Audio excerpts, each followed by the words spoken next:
Bismillahirrahmanirrahim. Assalamualaikum warahmatullahi wabarakatuh. Alhamdulillahi wa kafa.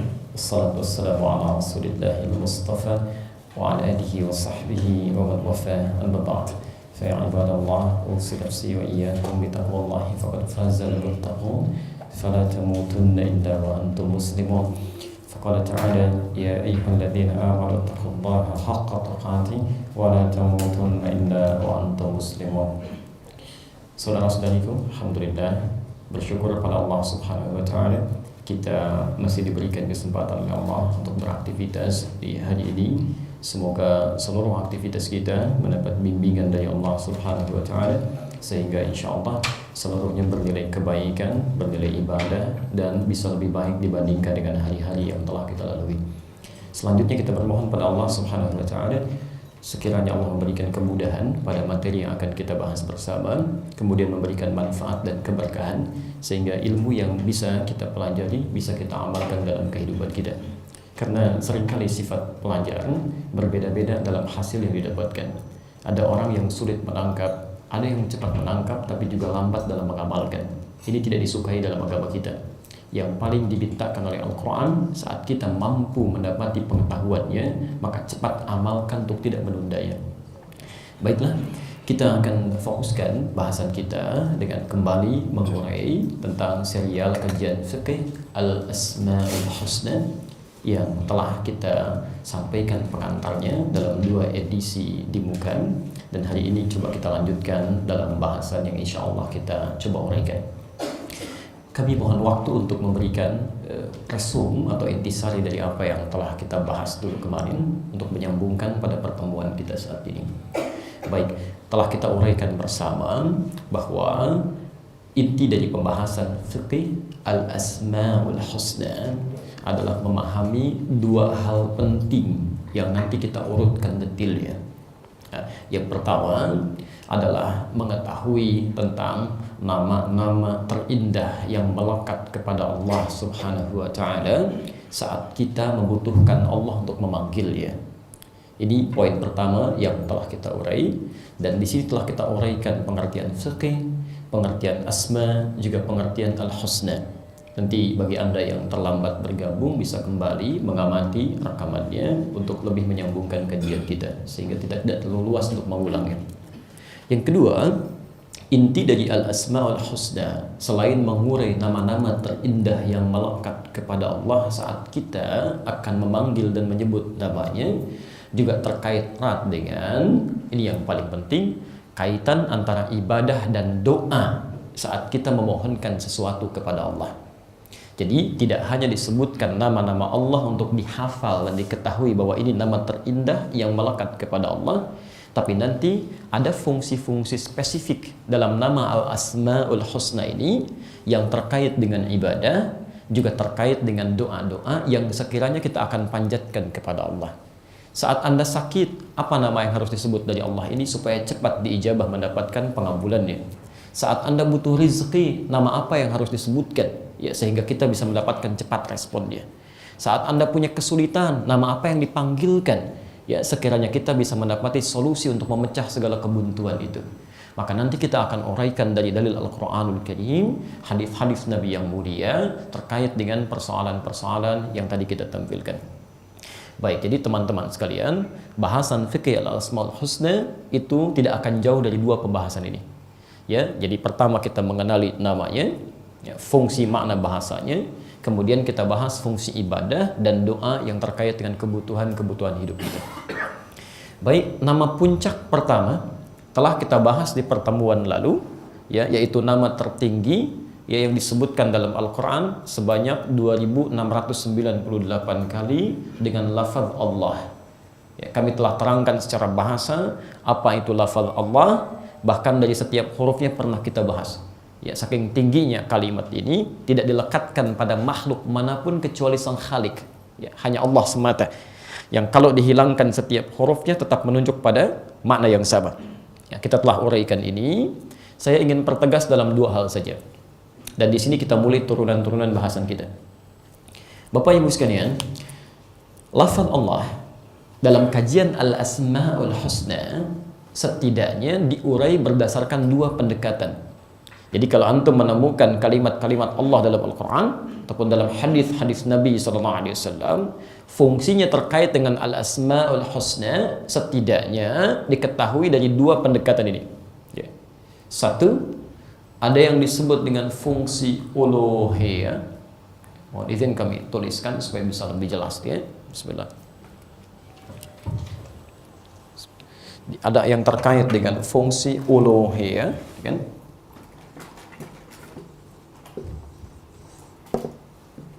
Uluhiyah. Ada yang terkait dengan fungsi ubudiyah.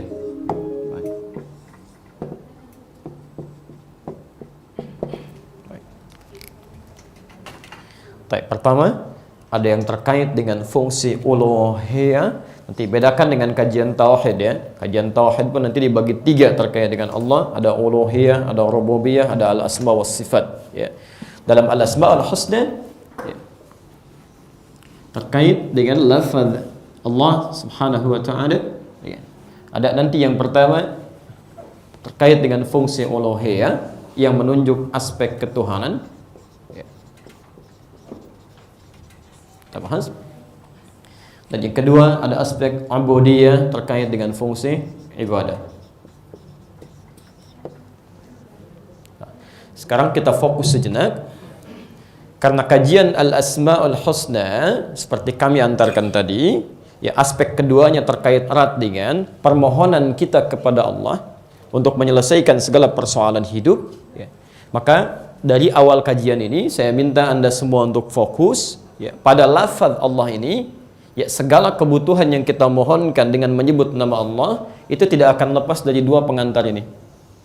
Ya, nanti kita akan uraikan ya dengan pelan-pelan, mudah-mudahan bisa dipahami dengan baik. Ya. Baru dua hal ini nanti terkait dengan fungsi doa. Baik, teman-teman sekalian, Bapak dan Ibu, baik. Yang pertama, uluhiyah atau aspek ketuhanan. Dari 2698 kali 2698 penyebutan lafaz Allah dalam Al-Qur'anul Karim ya. Yang pertama Allah memperkenalkan lafaz ini untuk menunjuk pada aspek ketuhanan ya. Menunjuk kepada aspek ketuhanan yang dipertuhankan, yang punya kuasa terhadap berbagai hal ya. Tolong pahami dulu pengantar yang pertama ini, nanti ujungnya kita akan ketemu arahnya kemana gitu kan. Baik. Kita turunkan misal dalil-dalilnya, kan? Kita turunkan misal. Kita ambil Quran surah ke-112, kan? Satu surah di sini, ya, ada Al-Ikhlas. Setiap Allah memperkenalkan diri sebagai Tuhan yang layak untuk disembah, ya, selalu nanti akan diakhiri dengan kekuasaan yang kuasa atas segala hal. Seakan-akan ingin menegaskan bahwa sifat Allah yang memiliki aspek ketuhanan itu yang paling kuasa pada berbagai hal, sekaligus menunjukkan pesan bahwa sifat Tuhan itu mesti lebih dibandingkan dengan makhluk ya, punya kuasa lebih yang tidak bisa disaingi oleh makhluk ya. Nanti kita lihat misal ya. Quran surah ke-112 saya turunkan dulu dalilnya ya. Mudah-mudahan ada yang lebih terang spidolnya gitu ya. Baik. Kita turunkan, bismillah. Satu Quran surah ke-112. Kemudian kita ambil contoh Quran surah kedua ayat 255, sisi paling kiri di pertengahan. Kita turunkan lagi sebagai contoh bandingan Quran surah ke-21 Al-Anbiya ayat ke-22. Sebagai tantangannya misalnya Quran surah ke-22 misalnya Al-Hajj ayat ke-73. Ilmunya ada di Quran surah ke-47 ayat 19. Jazakallahu khair. Baik, agak pelan-pelan ya sedikit. Quran surah 112 Al-Ikhlas, Quran surah kedua Al-Baqarah ayat 255 dikenal dengan ayat kursi. Quran surah ke-21 Al-Anbiya ayat ke-22. Quran surah ke-22 Al-Hajj ayat 73. Quran surah ke-47 ayat 19. Oke. Quran surah Muhammad SAW ayat ke-19. Baik. Saya beri contoh misal yang paling mudah kita hafalkan ya. Qul huwa Allah. Qul huwallahu ahad. Perhatikan, ketika menyebutkan kalimat Allah di sini, pertama disebutkan dulu sifat Tuhan yang beda dengan makhluk. Ya. Qul, katakan Muhammad. Huwa, dia, Allah, Allah itu ahad. Mesti ahad, mesti satu-satunya, tidak boleh ada dua. Ya, tidak boleh ada lebih. Awas, pelan-pelan ya. Bapak dan Ibu sekalian fokus. Ya. Ada wahid, ada ahad, itu berbeda. Kalau Anda menyebutkan wahid, itu artinya satu yang mungkin ada dua. Makanya setelah wahid ada itsnain, ada thalatha, kan? Tapi Abdurrahman wahid, Abdurrahman anak yang pertama. Jelas ya? Abdurrahman tsani, Abdurrahman anak yang kedua. Ya. Saya dulu punya teman namanya Muhammad Awal Ishaq, Muhammad Tsani Ishaq, Muhammad Thalis Ishaq. Jadi Muhammad yang pertama namanya Ishaq, Muhammad yang kedua Ishaq juga, Muhammad yang ketiga Ishaq juga. Cuma bedanya di awal, tsani, thalits. Ya. Baik. Quran surah ke-21 ayat 22. Ya. Dilogikakan kemudian dengan kuasa Allah ini, kenapa mesti satu, tidak boleh lebih daripada itu? Ya. Quran surah ke-21 Al-Anbiya ayat ke-22. Ya. Lau kana fihi ma'alihatun illallahu la fasadata. Kata Allah logikanya sederhana, tidak perlu pakai dalil, kata Allah. Ya. Kalau di muka bumi dan langit ini, di alam semesta, ada lebih daripada satu Tuhan, akan kacau ngurusnya nanti. Karena yang lebih dari satu akan punya pemikiran berbeda. Ya. Tuhan satu pengen turunkan hujan, yang lain tahan dulu katanya. Ya kan? Tuhan satu pengen turunkan azab, yang lain jangan dulu, rahmat dulu. Ya. Makanya kata Allah, tidak perlu banyak dalil. Ketika sifat Tuhan lebih daripada satu, maka memungkinkan terjadi kerusakan dalam mengatur apa yang akan diaturnya. Ya, jelas di sini? Baik, karena itu gambaran yang pertama, qul, katakan Muhammad, huwallahu, sifat Tuhan itu bisa disebut dengan Tuhan, mesti beda dengan makhluk, ahad. Ya, mesti satu, tidak boleh ada dua. Karena itulah, selain Allah nanti, ya, maaf, pelan-pelan, selain Allah akan disifati oleh Al-Quran diciptakan selalu berpasangan. Wa min kulli syai'in khalaqna az-zawjaini la'allakum tadhakkarun. Ya, dan segala hal selain Allah akan dicipta berpasangan supaya kalian sadar ini perbedaan antara makhluk dengan Tuhan. Ada laki-laki, ada perempuan, ada siang, ada malam, ada jantan, ada betina, ada putih, ada benang sari. Semua makhluk diciptakan oleh Allah berpasangan untuk membedakan antara khalik dengan makhluk. Jelas di sini? Baik. Satu, ya. Allahus Samad, ya. Allah tempat bergantung, lam yalid wa lam yulad, ya. Yang tidak diperanakan dan tidak pula beranak, ya. Tidak beranak, tidak diperanakan. Inti, awas, satu konsep umum. Yang kedua, untuk menolak kepercayaan yang hadir saat ini diturunkan. Jadi saat ayat ini diturunkan, sudah ada kepercayaan yang menganggap bahwa Tuhan itu punya anak. Ya, ada Tuhan anak, ada Tuhan Bapa, ada rahnya yang lain, kan? Disebut dengan Rah Kudus. Maka dibuat statement oleh Al-Quran. Tuhan mesti satu, tidak boleh lebih daripada itu, dan tidak benar kalau Tuhan kemudian diperanakan atau Tuhan punya anak. Ya, untuk menegasikan atau menepikan anggapan yang keliru saat itu. Ya. Kemudian walam yakullahu kufuwan ahad, dan tidak ada mitra atau sekutu untuk tempat dia bergantung. Ya. Bapak Ibu sekalian, kufu itu secara bahasa artinya sandaran untuk menambah kekuatan. Jadi kalau saya misalnya jalan agak susah, saya gunakan tongkat, itu kufu namanya. Ya, dia bantu saya. Orang buta nggak bisa lihat, orang tuli nggak bisa dengar. Lalu orang buta digendong oleh orang tuli. Yang buta nunjukkan kemana arahnya dengan matanya, ya kan? Baik. Maaf, yang buta menunjukkan kemana arahnya dengan pendengarannya, yang tuli menunjukkan kemana arah dengan penglihatannya. Itu namanya kufu. Ya, kufu. Jadi kata Allah, sifat Tuhan itu, maaf, itu harus kuat. Nggak bisa minta bantuan, atau bahkan lemah daripada itu. Ya. Jadi kalau ada Tuhan yang sifatnya minta bantuan kepada yang lain, apalagi dibuatkan oleh makhluknya, itu paling aneh. Ya, itu paling aneh. Ya.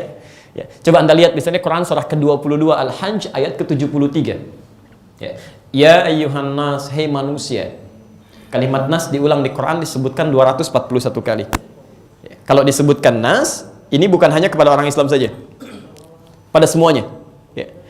Ya ayyuhan nas, hei manusia. Duriba mathalun fastami'u lah. Ya. Kami tetapkan perumpamaan, silahkan simak, kata Quran. Jadi ini dalil yang indah. Kata Quran, nggak usah pakai dalil lah. Kami buat perumpamaan, silahkan Anda simak. Ya. Lihat kalimatnya. Sungguh kata Quran, yang kalian seru selain Allah itu, la yakhluqu dzubaba, walau ijtama'u lah. yang kalian seru selain Allah, yang disembah, yang dipertuhankan, nyiptakan lalat aja nggak sanggup. Saya ulang ya. Baik. Ada yang kurang jelas? Oh baik, silakan diperjelas dulu. Sudah cukup? Baik, perhatikan kalimatnya. Yang kalian pertuhankan itu, ciptakan lalat saja tidak sanggup, bahkan mengusir lalat pun tidak bisa. Jadi begitu lalat hinggap, ya, dia tidak bisa mengusir lalat saja yang ada pada dirinya, apalagi menjadi Tuhan. Yang paling menarik, ini yang paling menarik, ada Tuhan yang dibuat oleh makhluknya gitu. Jadi manusia yang bikin Tuhannya, manusia yang nyembahnya gitu ya. Ini kan sesuatu yang unik di sini. Ya. Awas hati-hati ya, yang unik di sini. Sifat Tuhan kata Quran mesti lebih kuat dibandingkan dengan makhluknya. Sekarang makhluknya menciptakan Tuhannya, makhluknya nyembah Tuhannya, kan aneh di sini. Baik, karena itulah kami ingin tegaskan bagian yang pertama, ketika disebutkan nama Allah di Quran, ini ingin menunjukkan kekuasaan Allah sebagai Tuhan yang layak untuk dipertuhankan, beda dengan makhluk yang lainnya. Jelas sampai sini? Baik, ini bagian yang pertama. Nanti saat saya kaitkan dengan Al-Asmaul Husna, baru kita memahami penjelasan ini. Ya. Jadi pertama serap saja dulu untuk ditangkap poinnya. Ya. Sudah, saya sedikit lambatkan. Jadi kalau diungkapkan lafaz Allah dalam Al-Quran, ini ingin menegaskan sifat ketuhanan yang tidak dimiliki oleh makhluk. Ya. Jelas di sini ya? Baik. Satu. Nanti bukan hanya kekuasaannya, tapi juga dengan sifatnya nanti. Ya. Kalau makhluk tidur, Allah tidak boleh tidur. Kalau makhluk mengantuk, Allah tidak boleh ngantuk. Mesti beda sifat antara makhluk dengan Tuhan, dengan Allah. Ya. Baik, maka turun Quran surah kedua Al-Baqarah ayat 255 itu. Allahu la ilaha illa huwal hayyul qayyum. La ta'khudhuhu sinatun wa la nawm. Baik. Apa pentingnya ini kita bahas? Saya ulang. Apa pentingnya ini kita bahas dan apa nanti kaitan dengan Al-Asmaul Husna?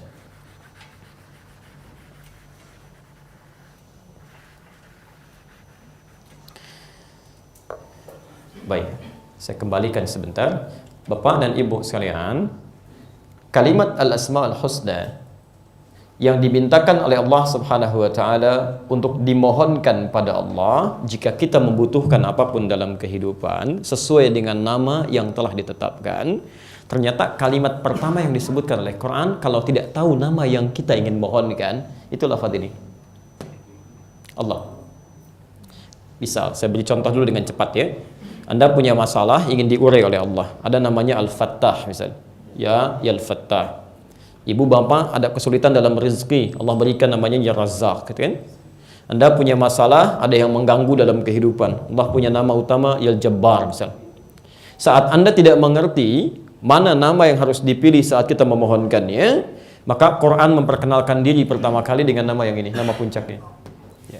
Saya turunkan dulu Quran surah ke 17 ayat 110. Lalu kita kaitkan dengan ini. Saya ulang ya. Quran surah ke-17 ayat 110. Dua ayat terakhir di surah Al-Isra. Ya. Lihat kalimatnya. Qulid Allah. Ya. Qulid Allah. Jika Anda punya persoalan dalam kehidupan, kemudian Anda ingin memohon solusinya kepada Allah, maka jangan ragu, pertama sebut namanya Allah.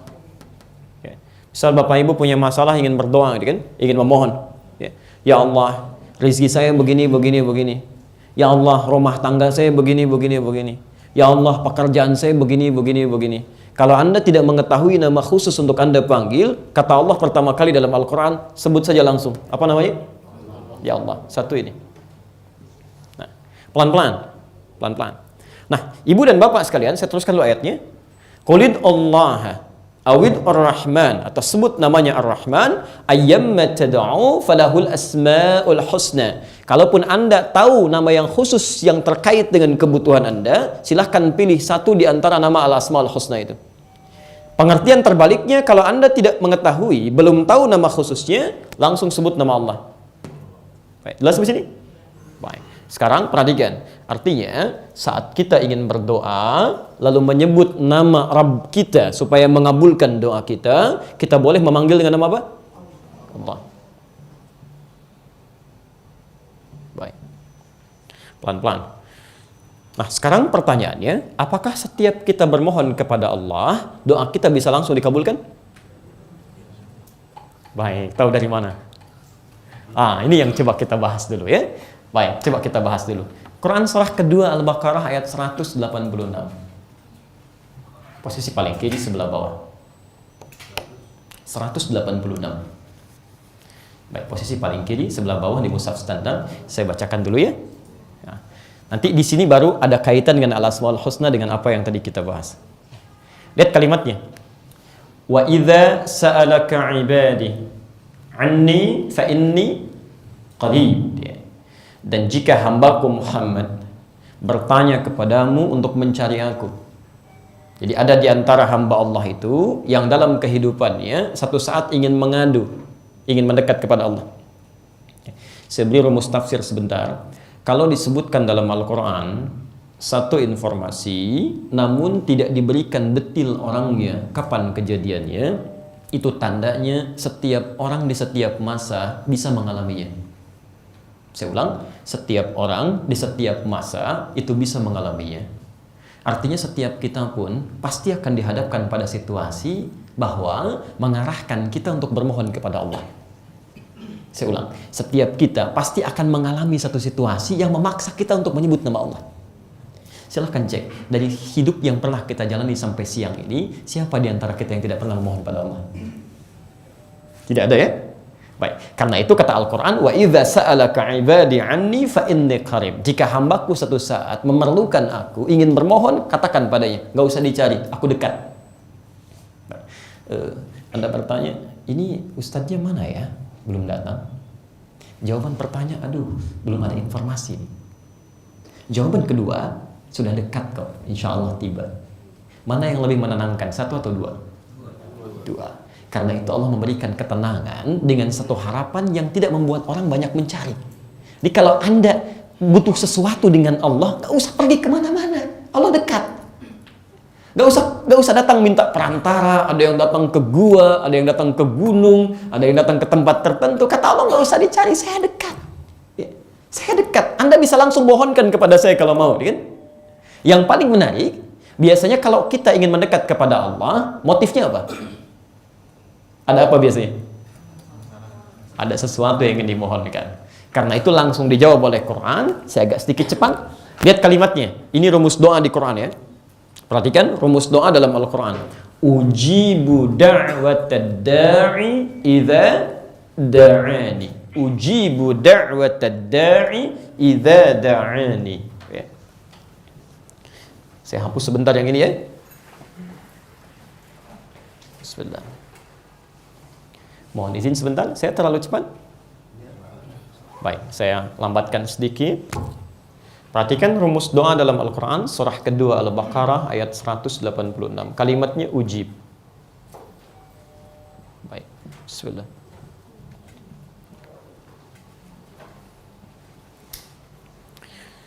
Fokus. Bentuk ini dalam ilmu saraf dikenal dengan fi'il mudhari'. Okay? Fi'il mudhari' itu kalau paling mudah dipahami dalam bahasa Inggris itu memiliki 3 makna. Bisa berarti present, ya, saat dimohonkan sekarang.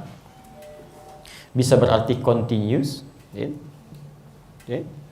Bisa berarti future. Sekarang, terus, atau nanti.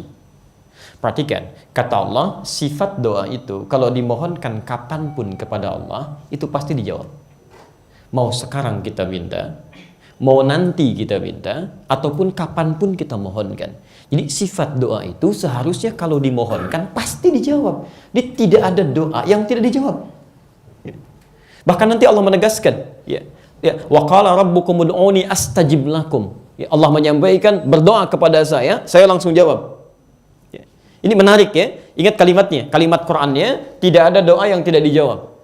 Ingat, setiap doa pasti akan dijawab. Entah itu sekarang dijawabnya, besok dijawabnya, lusa datang jawabannya, atau saat kita belum membutuhkannya Allah berikan di alam kesempatan yang lain. Ya. Karena doa itu saat dikabulkan bukan mengabulkan apa yang diinginkan, tapi apa yang dibutuhkan.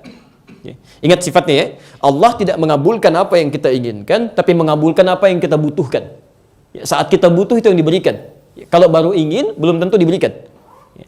Anak Bapak Ibu ingin dibelikan motor, usia masih 5 tahun. Anda mampu membelikannya. Dibelikan tidak?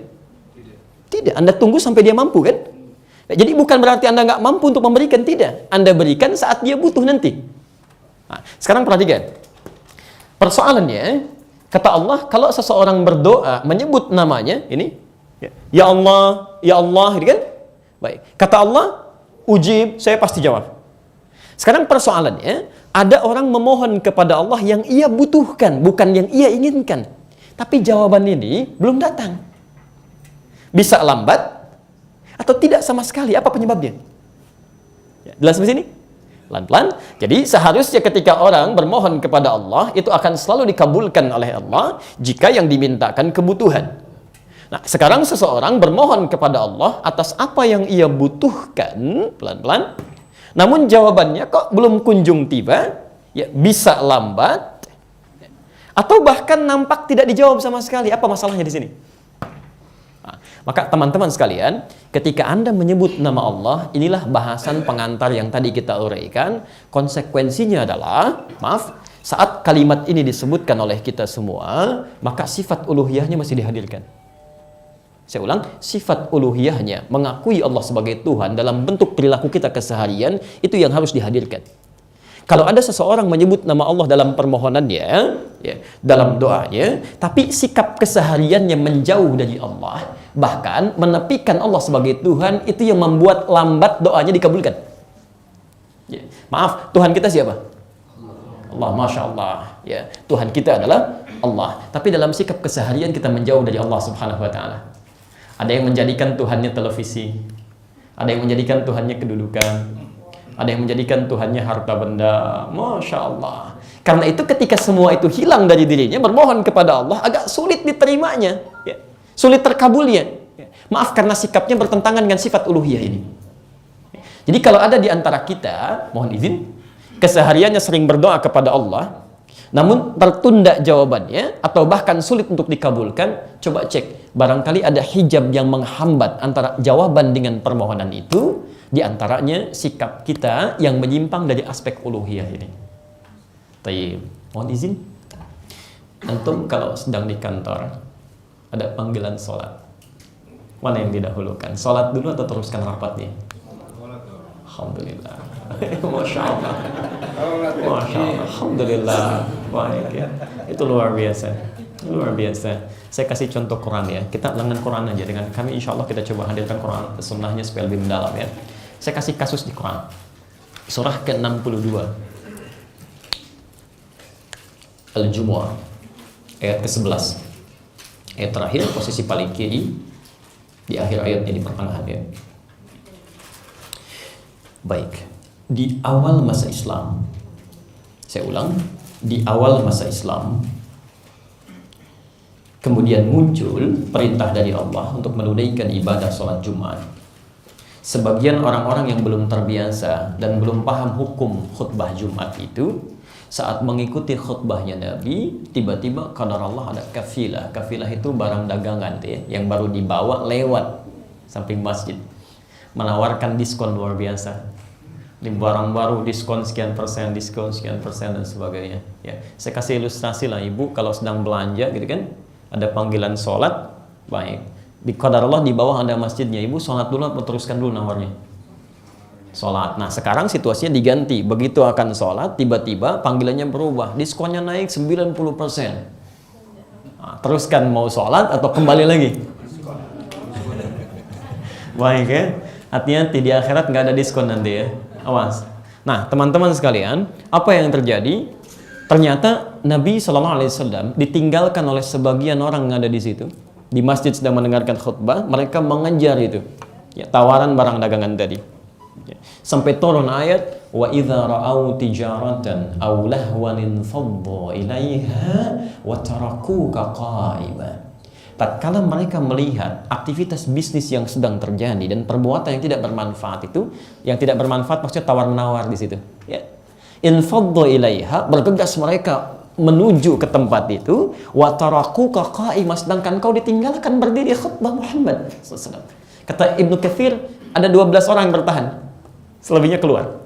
Itu di awal masa Islam ya, karena belum mengenal tentang hukum khutbah Jumat pada saat itu, pelan-pelan baru bertahap gitu. Ya. Kembali ke situasi tadi. Ya, masih ingat rumusnya? Kalau di Quran ada informasi disampaikan, tidak disebutkan siapa orangnya, kapan kejadiannya, artinya itu akan berulang di masa yang berikutnya dengan tokoh dan keadaan yang berbeda. Di sekarang pun akan ditemukan orang-orang yang tega meninggalkan Jumatnya demi kepentingan bisnisnya. Demi Allah saya katakan, antum misalnya, mohon maaf ya, sedang dihadapkan pada proyek nilainya 100 miliar rupiah. Setannya datang di situ, mesti ditandatangan pas di waktu Jumat. Kalau Anda lewat dari situ, Anda kehilangan proyeknya. Tapi kalau Anda kejar proyeknya, Anda kehilangan Jumatnya. Anda pilih mana? Dan tidak ada pilihan kedua. Baik, yang ketiga tidak ada, gitu. Cuma dua itu. Anda pilih mana? Itu tidak mudah. Itu tidak mudah. Ya. Karena itu, lihat kalimat Qur'annya. Qul, katakan pada orang-orang yang orientasinya cinta dengan dunia itu sampai menggadaikan Jumatnya, ma indallahi khairum minal lahwi wa minat tijarah. Kalau Anda kejar apa yang kami siapkan di Jumat itu kami akan berikan yang terbaik lebih daripada aktivitas bisnis yang kamu kejar itu. Bahkan bahasa ujung ayatnya sangat tegas sekali. Lihat kalimatnya ya. Wallahu khairur raziqin. Kata Allah, saya Allah yang ngatur rezeki, bukan kamu. Saya wafatkan kamu sekarang, Jumat tidak kamu kerjakan, bisnis tidak kamu raih. Jelas ya? Saya yang ngatur rezeki, bukan kamu. Saya wafatkan kamu sekarang, nggak akan dapat kamu dua-duanya. Tapi poin yang mau saya sampaikan, nah, ada fenomena-fenomena dalam kehidupan yang lisan kita mengatakan Tuhan kita Allah, tapi aktivitas dan perilaku kita menuhankan yang lain. Awas, hati-hati. Sekarang kita sedang dihadapkan pada persoalan-persoalan demikian. Baik, Bapak Ibu sekalian, ada Al-Quran, ada Al-Quran. Mana yang Anda ambil? Al-Quran kan? Baik, sekarang ada orang-orang tertentu yang menepikan Qurannya, dia ambil Qurannya. Ingat, Quran itu sering dibaca, bisa menumbuhkan aspek logika, menguatkan pengetahuan. Al-Quran sering dibaca, bisa menumbuhkan kekuatan iman. Jadi orang sering baca Quran, informasinya semakin kuat. Orang sering baca Al-Quran, imannya semakin kuat. Yang jadi persoalan, ketika ada panggilan meminta iman kita untuk meresponnya, karena keseringan baca Al-Quran, tidak pernah baca Al-Quran, Qurannya nggak mau muncul tuh imannya. Ketika ada panggilan iman, imannya nggak muncul. Karena keseringan baca yang lain. Akhirnya apa yang terjadi? Bahkan ada orang-orang, mengambil ayat-ayat Al-Quran, dibawa oleh dia untuk dialihkan pada kepentingan dunianya, meninggalkan aspek ketuhanannya. Quran surah kedua, Al-Baqarah, ayat 204-207. Posisi paling kiri dari atas ke tengah. Saya agak cepat sedikit ya. Hati-hati dengan kalimat ini ya. Wa minan nasi may yu'jibuka qawluhu fil hayatid dunya wa yushhidullaha ala ma fi qalbihi wa huwa aladul khisam. Di antara sementara manusia, Anda akan temukan orang-orang yang retorikanya begitu cantik, kalimat-kalimatnya menarik. Awas, hati-hati. Sesekali dia akan mengambil nama Allah, ayat-ayat Quran, untuk menguatkan argumentasinya. Wa huwa aladul khisam, padahal dia musuh yang paling nyata. Baik, Bapak Ibu sekalian pernah mendengar kalimat ini? Semua agama itu sama, menuju pada Tuhan yang sama, cuma dengan cara yang berbeda-beda. Anda katakan tiada Tuhan selain Allah, tapi Anda katakan semua agama yang lain sama. Dan itu dikemas dengan kalimat yang sangat indah gitu kan. Padahal kata Allah itu yang paling berbahaya. Ya. Maaf ya, kalimat ini oleh orang jahiliyah pun tidak pernah diucapkan. Silahkan cek ya. Demi Allah saya katakan, orang-orang jahiliyah ketika datang kepada Rasulullah SAW membawa proposal, mereka mengutus orang-orang terpercaya di zamannya. Masya Allah, datang pembesar-pembesar mengatakan, ya Muhammad SAW, kita memang berbeda. Tapi perbedaan kita tidak lantas menjadikan kita harus berselisih dan berperang. Cukup saja begini, kami sekarang ikut menyembah Tuhan kamu, besok kamu menyembah Tuhan kami. Jelas ya? Turunlah kemudian Quran surah Al-Kafirun itu. Qul ya ayyuhal kafirun, la a'budu ma ta'budun. Ujungnya, lakum dinukum. Kenapa kalimat ini muncul, lakum dinukum waliyadin, untukmu yang kamu sembah, untuk saya agama saya. Karena mereka pun mengatakan di awal kita beda. Jadi maaf ya, sebodoh-bodohnya orang jahiliyah masih paham ada perbedaan di situ. Sepintar-pintar atau yang mengaku pintar orang sekarang masih bisa mengatakan semua agama sama. Jadi orang jahiliyah kalau mendengar kalimat itu pun akan kaget juga tuh. Hati-hati ya. Betul, betul itu disebutkan oleh Nabi. Ya. Antum kalau punya kitab Sahih Muslim, ini sering saya sampaikan, nanti buka jilid yang pertama ya. Kalau kitabnya sama dengan kami, itu silahkan yang ada syarahnya, syarah Sahih Muslim. Ya. Syarah Imam An-Nawawi ada 9 jilid di situ. Antum cari jilid yang pertama, ada di halaman 111, bab yang keempat, hadis nomor ke-6 dari Abu Hurairah. Ya. Posisinya sebelah kiri paling atas. Cetakan Darul Hadis kalau mau sama. Ya, tahun 2002. Harganya 450.000. Baik, teman-teman sekalian, saya bacakan hadisnya ya. Qala an Abi Hurairah radhiyallahu ta'ala anhu qala. Ya, disampaikan hadis riwayat Abu Hurairah, semoga Allah meridai kepada beliau. Lihat kalimatnya. Qala Rasulullah sallallahu alaihi wasallam. Satu kali Rasulullah sallallahu alaihi wasallam pernah bersabda, "Sayakunu fi akhiriz zaman." Akan nampak nanti di masa yang akan datang, di akhir-akhir masa. Dajjaluna kadzabun. Ada orang-orang yang terbiasa berdusta. Tapi sifatnya disebut dengan dajjal. Ingat ya, ada Masihid Dajjal, ada Dajjal, itu beda. Ya, kalau Masih Dajjal, itu Dajjal yang disebutkan oleh Nabi sebagai makhluk ya khusus yang menjadi tanda terakhir tentang datangnya akhir zaman. Ya. Tapi kalau Dajjal saja tidak menggunakan Masih, itu artinya sifat-sifatnya. Ada orang-orang yang wujudnya manusia tapi memiliki sifat-sifat Dajjal. Kalau Dajjal pintar atau bodoh? Sudah pernah lihat? Belum ya, tapi dengar ya kisahnya. Kalau tidak pintar bagaimana bisa menipu orang? Ya kan? Dan luar biasa yang ditipu tuh. Ya. Saya kemarin banyak menangis Pak Bu ya. Dan kita harus banyak bermohon kepada Allah untuk dilindungi. Baru muncul satu orang saja yang dengan modus menggandakan atau mengadakan uang, itu yang bisa mengagungkan, mengangkat puluhan ribu orang. Bagaimana kalau Dajjalnya yang muncul? Yang dia tunjuk langit hujan bisa hujan, tanah kering subur bisa subur gitu ya. Makanya tidak ada yang paling dikhawatirkan Rasulullah SAW kecuali Dajjal ini yang terakhir. Ya. Tapi kata Nabi, akan muncul orang-orang di akhir masa yang punya sifat seperti Dajjal, orang pintar maksudnya, tapi terbiasa menipu. Tapi awas, aksi tipu-tipunya itu bukan urusan bisnis, bukan urusan dunia, tapi yuhadditsunakum bima lam tasma'uhu wa la yasma'unahu aba'ukum. Akan bicara kepada Anda tentang hal agama kita yang bisa membuat kita kaget. Jangankan Anda yang kaget kata Nabi. Orang dulu pun kalau dengar pernyataannya itu akan ikutan kaget. Jangankan Anda kata Nabi, orang dulu pun kalau mendengar pernyataannya akan ikutan kaget saking anehnya pernyataannya. Masya Allah, iyyakum wa iyyahum. Hati-hati dengan mereka, mereka bahaya. Waspada kata Nabi. Jadi kalau Anda mengatakan semua agama itu sama, menuju pada Tuhan yang sama, caranya beda-beda, jangankan kita yang kaget, orang jahiliyah bisa ikutan kaget. Ya, karena mereka pun tidak memahaminya.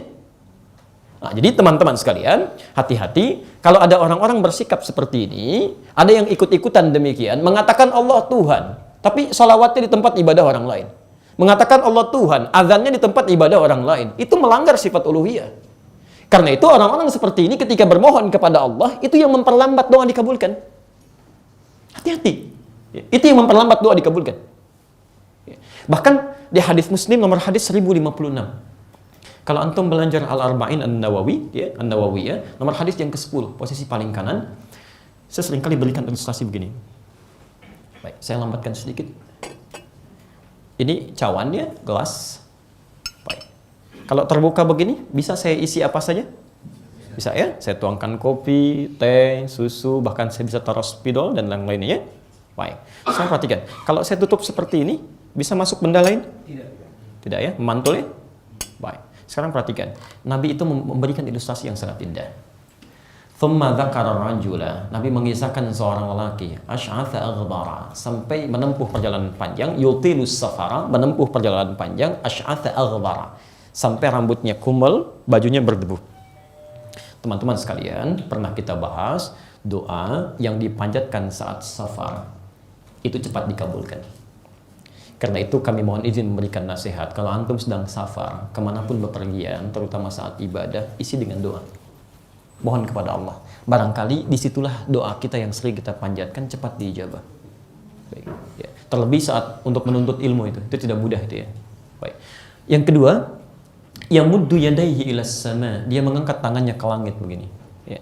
Saya pernah sampaikan kalau Anda ingin berdoa memohon dengan mengangkat tangan dengan aturan yang telah ditetapkan. Penting kalimat aturan ini ya, karena tidak setiap doa mesti mengangkat tangan. Ya. Nah, ini bukan melebar begini, tapi mendekat. Ya, tapi mendekat, bukan melebar tapi mendekat. Oke? Nah, orang ini mengangkat tangannya ke langit, kata Nabi. Doa orang yang mengangkat tangan lebih cepat dikabulkan dibandingkan dengan yang diam. Yang ketiga, fayaqulu ya Rabb, ya Rabb. Lalu dia memulai dengan al-asmaul husna, menyebut nama Allah ya Rabb dengan sifat rububiyahnya. Orang yang memulai dengan al-asmaul husna itu lebih cepat dikabulkan dengan yang tidak. Orang ini melakukan 3 hal, seharusnya doanya 6 kali lebih cepat dijawab. Menempuh perjalanan panjang, mengangkat tangannya, bermohon dengan al-asmaul husna. Kata Nabi, anna yustajabu lidzalik. Mustahil doanya bisa dijawab. Apa yang terjadi? Famatamu haram, karena makanannya haram. Mashrabu haram, minumannya haram. Malbasu haram, pakaiannya haram. Wa ghudhiya biharam, dan perangkat hidupnya haram. Baik, Bapak Ibu sekalian, bukankah definisi haram itu melanggar ketentuan Allah? Bukankah bertentangan dengan sifat uluhiyahnya? Kalau Anda mengakui Allah sebagai Tuhan, artinya Anda siap masuk memenuhi ketentuan Allah. Jadi ketika Anda melanggar ketentuan Allah, Anda keluar dari jalur uluhiyah. Saya akui Allah sebagai Tuhan, artinya Anda siap ketika Allah berikan ketentuan, ikuti, kerjakan, tinggalkan, jauhi, selesai. Ketika Allah katakan, jangan makan ini, jangan makan. Ketika Allah katakan, ambil yang ini, ambil. Jadi ketika Anda melakukan tindakan di luar ketentuan Allah, berarti di situ, mohon maaf, kita sedang keluar dari jalur uluhiyah. Kata Nabi, maaf, maksiat yang kita kerjakan yang menyalahi sifat uluhiyah ini, itu membuat hati kita tertutup. Naktah sauda, boleh hitam, hitam, hitam, semakin keras menutup begini. Jadi saat Allah akan mengabulkan, maaf, bukan Allah tidak mau mengabulkan, begitu akan dikabulkan mental tuh. Karena ketutup.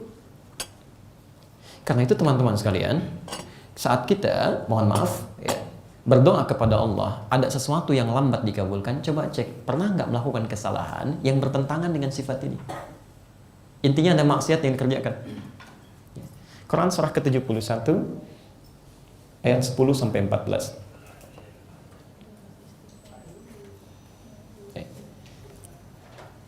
Fikrahnya ditangkap ya? Fikrah itu ide dasarnya ya, baik, alur-alur pemikirannya. Jadi, kenapa pentingnya nama Allah terkait dengan aspek ketuhanan, ya, terkait dengan doa di al-asmaul husna. Kalau kita bermohon menyebut nama Allah, kata Allah akan cepat saya kabulkan. Kalau ada yang bermohon kemudian lambat dikabulkannya, coba cek, mungkin ada penyimpangan yang kita kerjakan bertentangan dengan sifat uluhiyah ini. Paling singkatnya ada maksiat yang dikerjakan. Nah, sekarang fokus perhatikan. Bapak Ibu sekalian, kalau Anda, sekarang kita masuk ke solusi ya. Saya agak cepat karena asarnya jam hampir 2:30 ya. Sekarang masuk ke solusi ya. Kalau kita berhenti di sini saja, tidak memberikan solusi, maka kajian kita belum tuntas. Nah, sekarang, kalau gelasnya tertutup seperti ini, sehingga benda-benda dari luar tidak bisa masuk, kalau ingin saya masukkan, apa yang harus dilakukan? Buka gelasnya kan? Baik, karena itu, orang-orang yang telah berbuat maksiat dalam hidupnya, sehingga menghambat rahmat Allah diberikan pada dirinya, dia harus membuka sekatnya. Buka. Lepaskan dari jeratan maksiat itu. Baik, bagaimana cara melepaskannya? Ya, tahu dari mana? Baik, pakai Quran aja jawabannya ya, supaya kita nggak ngarang ya. Baik, Quran surah ke-4 An-Nisa. Kajian kita sepanjang ada di Quran, kita keluarkan Quran. Ada di hadis, kita keluarkan hadisnya. Oke? Baru kita ambil pendapat ulama yang terbaik di situ. Baik. Quran surah ke-4 An-Nisa ayat 17-18. Sudah? Kemudian prakteknya, ini teorinya, ya. Prakteknya ada di Quran surah ke-71, tadi sudah Anda catat, ayat 10-14. Tayyib. Perhatikan kalimat Qurannya. Kita menyebut nama Allah, puncak tertinggi, Masya Allah, ya. Menyebut sifatnya saja dikabulkan, apalagi menyebut nama tertingginya. Baik, perhatikan, ketika belum terjawab, mungkin ada sekat yang harus dibuka. Sekatnya oleh Quran disebut dengan taubat. Ya, taubat. Taubat itu artinya kembali. Ya, kembalikan suasana ini menjadi bersih. Kembalikan maksiat ke tempatnya. Kembalikan diri kita dalam keadaan suci. Ya? Baik, perhatikan kalimatnya. innamat taubatu 'ala Allahi lilladzina ya'maluna as-su'a bijahalatin thumma yatubuna min qarib. Perhatikan pesan Qur'annya. Kalau Anda ingin membuka sekat ini, ya, sehingga saat bermohon kepada Allah Subhanahu wa taala, apapun yang dimohonkan cepat dikabulkan sepanjang itu dibutuhkan, ya, maka lakukan tobat. Bagaimana cara bertobatnya ya Allah? Perhatikan kalimat Qur'annya. Ya, lihat kalimat Qur'annya. Innamat taubatu 'ala Allahi, sungguh tobat yang hanya diterima oleh Allah. Awas, hati-hati, artinya kalau ada orang bertobat tidak memenuhi unsur ini, tobatnya sulit untuk diterima. Ya. Lilladzina ya'maluna as-su'a bijahalatin, yaitu bagi orang yang pernah berbuat kesalahan dalam hidupnya karena jahalah. Ya. Jahalah itu bisa punya dua arti. Ya. Bisa karena tidak tahu, ya, karena kebodohan, tidak ada ilmu misalnya kan. Ada orang belum paham tentang ilmu keislaman, ya qadar Allah kemudian masuk Islam, kemudian makan misalnya makan daging babi gitu kan, karena tidak tahu di sini. Itu jahalah. Ya. Ada yang kedua, awas, dalam bahasa Arab, bahasa balaghah nih namanya, bahasa kiasannya, majaznya. Jahalah itu artinya sesuatu yang sudah tahu salah dikerjakan juga. Itu jahalah namanya. Ya. Maaf, ini sudah tahu panas dipegang juga gitu. Tahu panas ya, panas tapi dipegang dia. Masya Allah. Dusta itu dosa tidak? Salah tidak? Sudah tahu salah dikerjakan juga. Gosip bu, salah tidak gosip? Sudah tahu salah dinikmati juga. Masya Allah. Berselisih salah tidak? Salah, sudah tahu keliru dikerjakan juga gitu ya. Jadi ada orang-orang yang sudah paham, bahkan hafal ayatnya itu. Ya, silahkan tanya pada para koruptor itu. Mereka paham mencuri itu salah. Tapi dikerjakan juga, itu jahalah namanya. Jelas ya? Nah, kalau ada orang-orang berbuat salah dalam kehidupan dan tidak ada manusia yang sempurna, nah, lihat rumus pertama. Tsumma yatubuna min qarib. Taubat yang diterima itu adalah taubat yang disegerakan.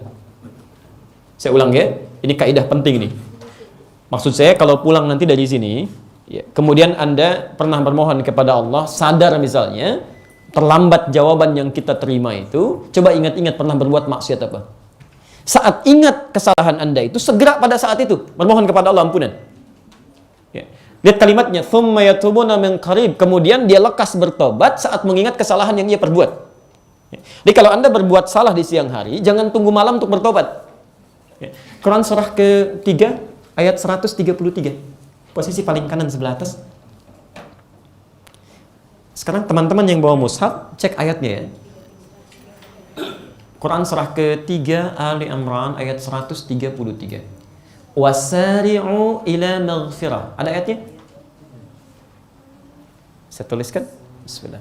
Wasari'u ila maghfiratin min rabbikum. Bismillah. Wasari'u ila maghfirah.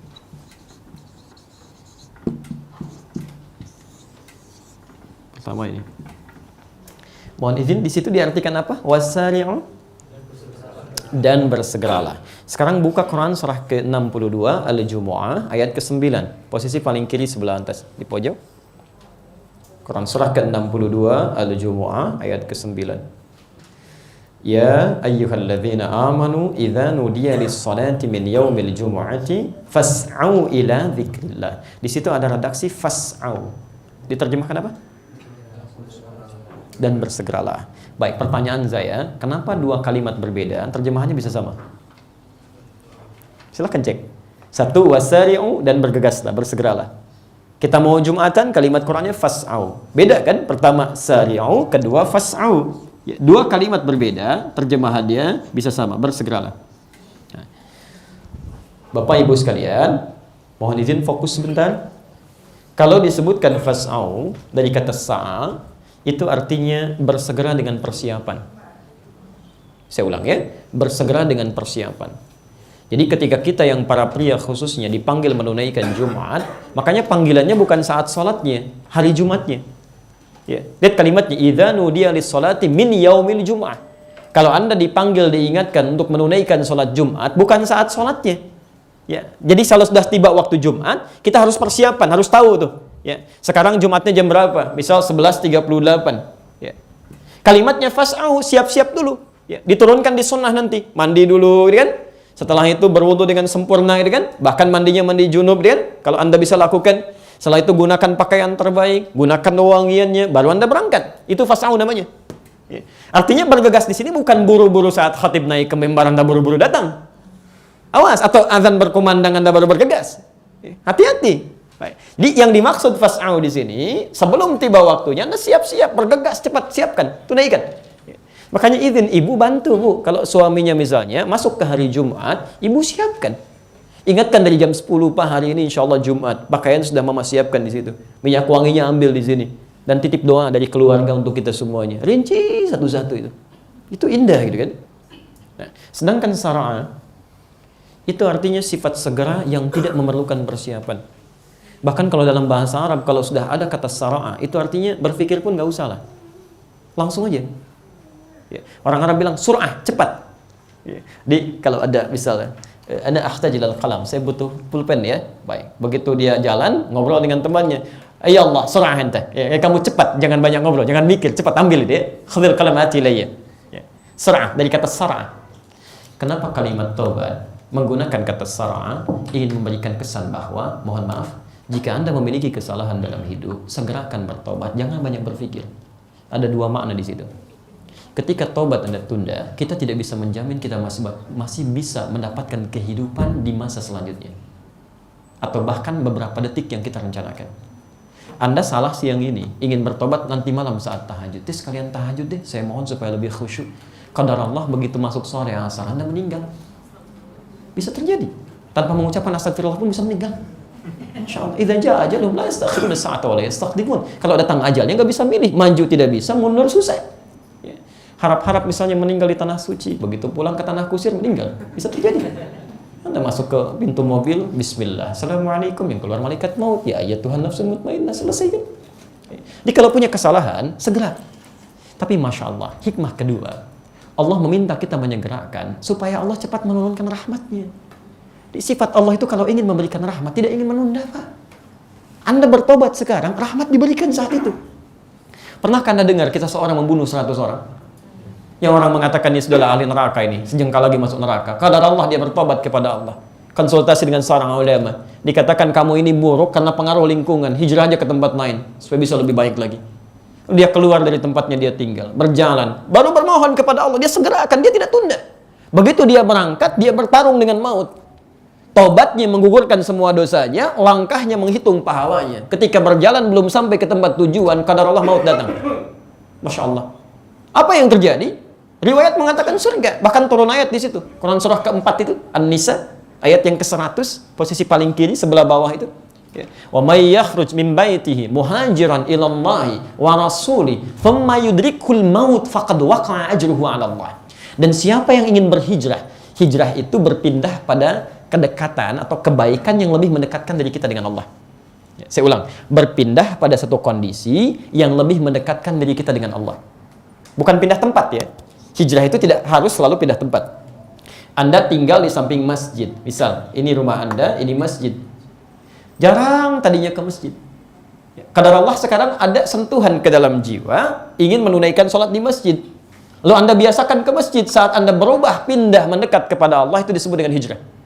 Anda biasa kumpul-kumpul, diskusi nggak jelas. Sekarang mulai ikut ta'lim, mulai belajar, itu hijrah namanya. Ada orang-orang yang saat akan mendekat kepada Allah, situasinya nggak kondusif.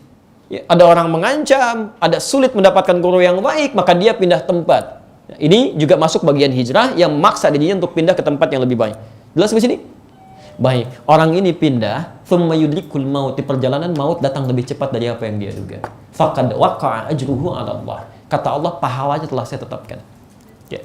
Jadi teman-teman sekalian, perhatikan. Mohon izin, rahmat Allah saking cepatnya. Kenapa meminta kita cepat bertobat? Ya, kalimat indahnya begini, supaya saya cepat kabulkan doa kamu. Supaya saya cepat turunkan rahmat. Ya, jadi sifat Allah itu, Masya Allah, tidak mau menunda rahmat. Begitu siap diberikan, langsung diberikan. Ingin dicurahkan, sampaikan. Tapi kadang-kadang, maaf, bukan Allah yang menunda, kitanya yang bermasalah. Allah ingin cepat, kitanya malah hambat, gitu kan? Jelas di sini? Nah, jadi kesimpulan yang pertama, mohon maaf, nama Allah terkait dengan sifat uluhiyah berkorelasi erat dengan doa, Jika ada di antara kita memohon kepada Allah, kemudian terlambat dikabulkan, maka cek barangkali ada sifat dan sikap kita yang bertentangan dengan sifat uluhiyah ini. Jelas ya? Baik. Kedua, ini bahasan terakhir di sini. Kedua, sifat ubudiyah. Sifat ubudiyah. Saya berusaha berhenti di kisaran 15-20 menit ke depan. Nanti kita bisa diskusi ya. Kalau teman-teman ada yang mau ditanyakan, barangkali akan lebih baik kalau disiapkan untuk dituliskan. Baik, pertama sifat uluhiyah, kedua sikap ubudiyah, sifat ubudiyah.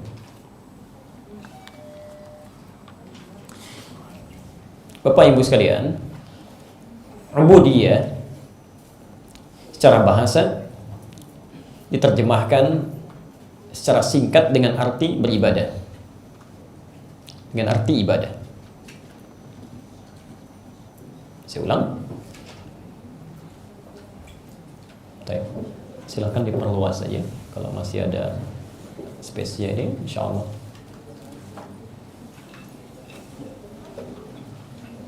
Baik, semoga Allah berikan pahala untuk antum semua ya. Jazakallahu khair. Baik.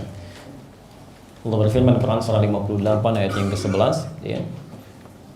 Ya ayyuhalladzina amanu idza qila lakum tafassahu fil majalisi fafsahu yafsahillahu lakum. Hai orang-orang yang telah menyatakan dirinya beriman, jika disampaikan pada Anda untuk berluas-luas dalam majlis, maka luaskan. Maka Allah akan luaskan kehidupan kita ya. Yang paling menarik di situ kalimat perintahnya minta meluaskan majlis, tapi jawabannya dibuat umum. Lihat kalimatnya. Tafassahu fil majalis, luaskan majlis itu. Ya. Di sini bisa meluaskan tempat, bisa juga meluaskan informasi. Jadi kalau ada majlis-majlis yang baik, Anda share kepada orang lain, ya. Kalimat Qur'annya indah. Fafsahu yafsahillahu lakum. Ketika Anda meluaskan, maka Allah akan balas untuk meluaskan kehidupan Anda. Tidak cukup dengan amin ya, kita harus coba praktekkan dulu konteksnya. Ya. Nah, yang paling menarik, apa yang diluaskan di situ, maknanya diperluas. Tidak diputus dengan majlis, ya, tapi diperluas. Kata para ulama, sepanjang tidak ada takhsis maka berlaku ta'mim. Sepanjang tidak ada ayat yang mengkhususkan, maka ini konteksnya luas. Bisa meluaskan rizki, ketenangan, kesehatan, macam-macam dia. Jadi maksudnya, kalau Anda melihat orang lain dalam kesulitan dan Anda bisa lapangkan itu, maka Allah akan lapangkan kehidupan kita. Jelas ya? Baik, saya kembalikan, catat dulu dalilnya. 1. Quran surah ke-51 ayat 56. Mohon izin, boleh saya tuliskan dulu supaya lebih nampak kelihatannya. Ya. Bismillah. Bagian yang kedua dalam kajian fikih al-asmaul husna tentang nama Allah Subhanahu wa taala.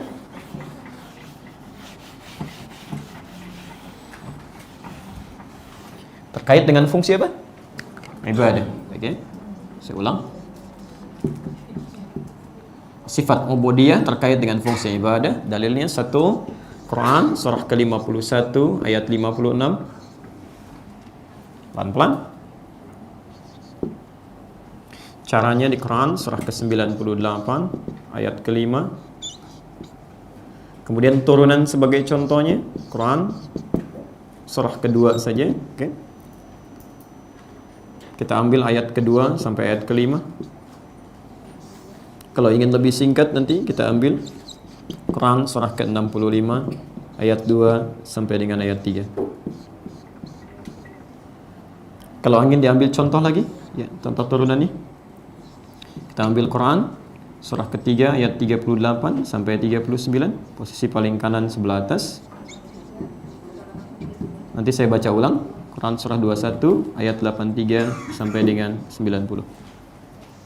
Baik. Saya turunkan dari teori, pernyataan, kemudian contoh supaya lebih jelas ya. Teorinya di Quran surah 51 ayat 56. Kedua Quran surah 98 ayat ke-5. Ketiga Quran surah kedua Al-Baqarah ayat 2 sampai 5. Contoh prakteknya, saya ulang, contoh prakteknya Quran surah 3 ayat 38 sampai 39. Dan Quran surah ke-21 Al-Anbiya ayat 83 sampai 90. Ini yang dipraktekkan oleh para nabi. Jadi para nabi aja melakukan ini, masa kita enggak gitu kan? Sekarang yang orang biasa saya kasih satu. orang biasa, bukan nabi, bukan rasul, tapi mempraktekkan ini juga.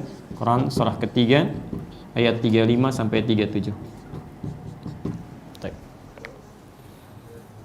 Supaya dalam bahasa fikih saddud dzari'ah, ya, menutup celah kemungkinan orang untuk ngeles mempersoalkan, Ustadz itu kan nabi, itu kan rasul, saya orang biasa.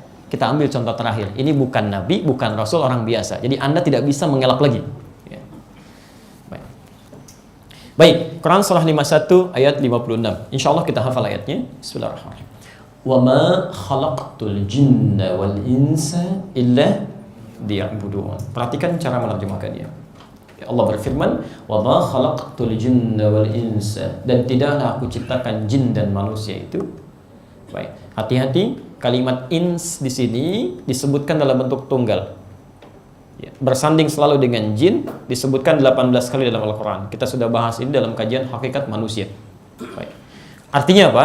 Kalau ada di Quran diungkapkan dengan bentuk tunggal, maka hukumnya mengikat pada setiap personal. Tidak bisa diwakilkan. Jelas ya? Jadi Allah ingin menyampaikan hukum di ayat ini berlaku bagi setiap orang yang mengaku muslim. Bahkan manusia. Karena ins itu artinya manusia. Perhatikan, "Wa ma khalaqtul jinna wal insa illa liya'budun." Tidaklah saya ciptakan jin dan manusia kecuali mereka punya tugas menjadikan semua aktivitasnya sebagai ibadah kepadaku, kata Allah. Saya terjemahkan dengan lebih cepat ya. Tidaklah aku ciptakan jin dan manusia kecuali mereka mesti menjadikan seluruh aktivitasnya sebagai ibadah kepadaku. Hati-hati, Bapak Ibu sekalian, hati-hati. Ya. Jadi kalau dalam bahasa bebasnya, kata Allah, saya tidak ciptakan kamu manusia kecuali hanya untuk ibadah. Berarti kalau ada seorang manusia tidak ibadah kepada Allah, dia keluar dari hakikat kemanusiaannya. Jelas ya? Nah, sekarang pelan-pelan. Bahasa Qur'annya, semua aktivitas kita mesti jadi ibadah. Kita diberikan 24 jam. Sejak dari mulai terbangun sampai kita tidur lagi, kata Quran tidak boleh ada aktivitas terjadi di situ kecuali menjadi ibadah. Bangun tidur mesti jadi ibadah. Ke toilet jadi ibadah. Cuci tangan jadi ibadah. Masya Allah. Makan harus ibadah. Berpakaian harus ibadah. Duduk harus ibadah. Kerja mesti ibadah. Allahu Akbar. Karena itulah semua aktivitas kita supaya bernilai ibadah dalam pandangan Allah akan selalu bersanding dengan doa. Silahkan cek, tidak ada aktivitas kita yang baik-baik yang tidak menggunakan doa. Bangun tidur ada doanya? Ada. Umat lain belum tentu ada. Makan ada doanya? Ada. Minum ada. Bahkan ke toilet pun ada doanya. Dan itu diatur langkahnya. Langkah yang masuk berbeda dengan langkah yang keluar. Bahkan Masya Allah, kata Nabi, maaf, Nabi menyampaikan saat Anda tidak hafal doanya pun, Anda cukup sertakan kalimat Allah di situ. Kullu amrin dzibalin la yubda'u fihi bi bismillahirrahmanirrahim fahuwa abtar. Setiap perbuatan baik yang tidak disertakan kalimat Allah, bismillahirrahmanirrahim, paling pendek bismillah, maka terputus nilai ibadahnya. Terputus nilai ibadahnya. Teman-teman sekalian, mau minum, bismillah. Ya, Masya Allah. Ini minuman. Misalnya, ada dua minuman dengan volume yang sama, dengan bentuk yang sama. Si fulan dua-duanya muslim. Si fulan minum begitu saja, yang satu mengucapkan bismillah, lantas dia minum. Perhatikan, fungsi minuman itu menghilangkan haus. Di dua-duanya minum pun hausnya hilang. Tapi kalimat pertama yang mengucapkan bismillah dalam minumannya, kalimat itu yang menjadikan minuman ini bernilai ibadah. Awas, hati-hati ya. Nilainya dari ibadah ini disebut dengan pahala. Jadi begitu Anda minum bismillah, pahala dituliskan. Pahala ini bekal untuk pulang ke akhirat. Kalau minumannya nggak ikut, silahkan cek. Anda minum sekarang, gitu kan? Gelasnya dipakai. Jangankan ke akhirat, ke alam kubur aja nggak ada yang ikut. Pak, ini adalah gelas kenangan saat mamah mulai minum pertama kali. Masya Allah dia. Mohon ketika mamah meninggal, ikutkan ya ke alam kubur. Masya Allah. Nggak bisa. Orang paling bingung gitu kan. Ini kenapa dikumpulkan ke gelasnya? Sama, Anda kumpulkan uang banyak-banyak, kumpulkan. Demi Allah saya katakan dari sekarang Pak ya, mohon izin, kain kafan kita itu nggak ada kantongnya. Silahkan cek. Ya nggak bisa ikut. Yang ikut itu bismillah diberikan, bismillah diinfakkan, bismillah berikan yang baik-baik. Jadi barang, bismillah gunakan pada kebaikan. Jadi mobil, gunakan untuk ibadah. Jadi handphone, bismillah, assalamualaikum, bikin status yang baik-baik. Itu yang bernilai pahala. Ya.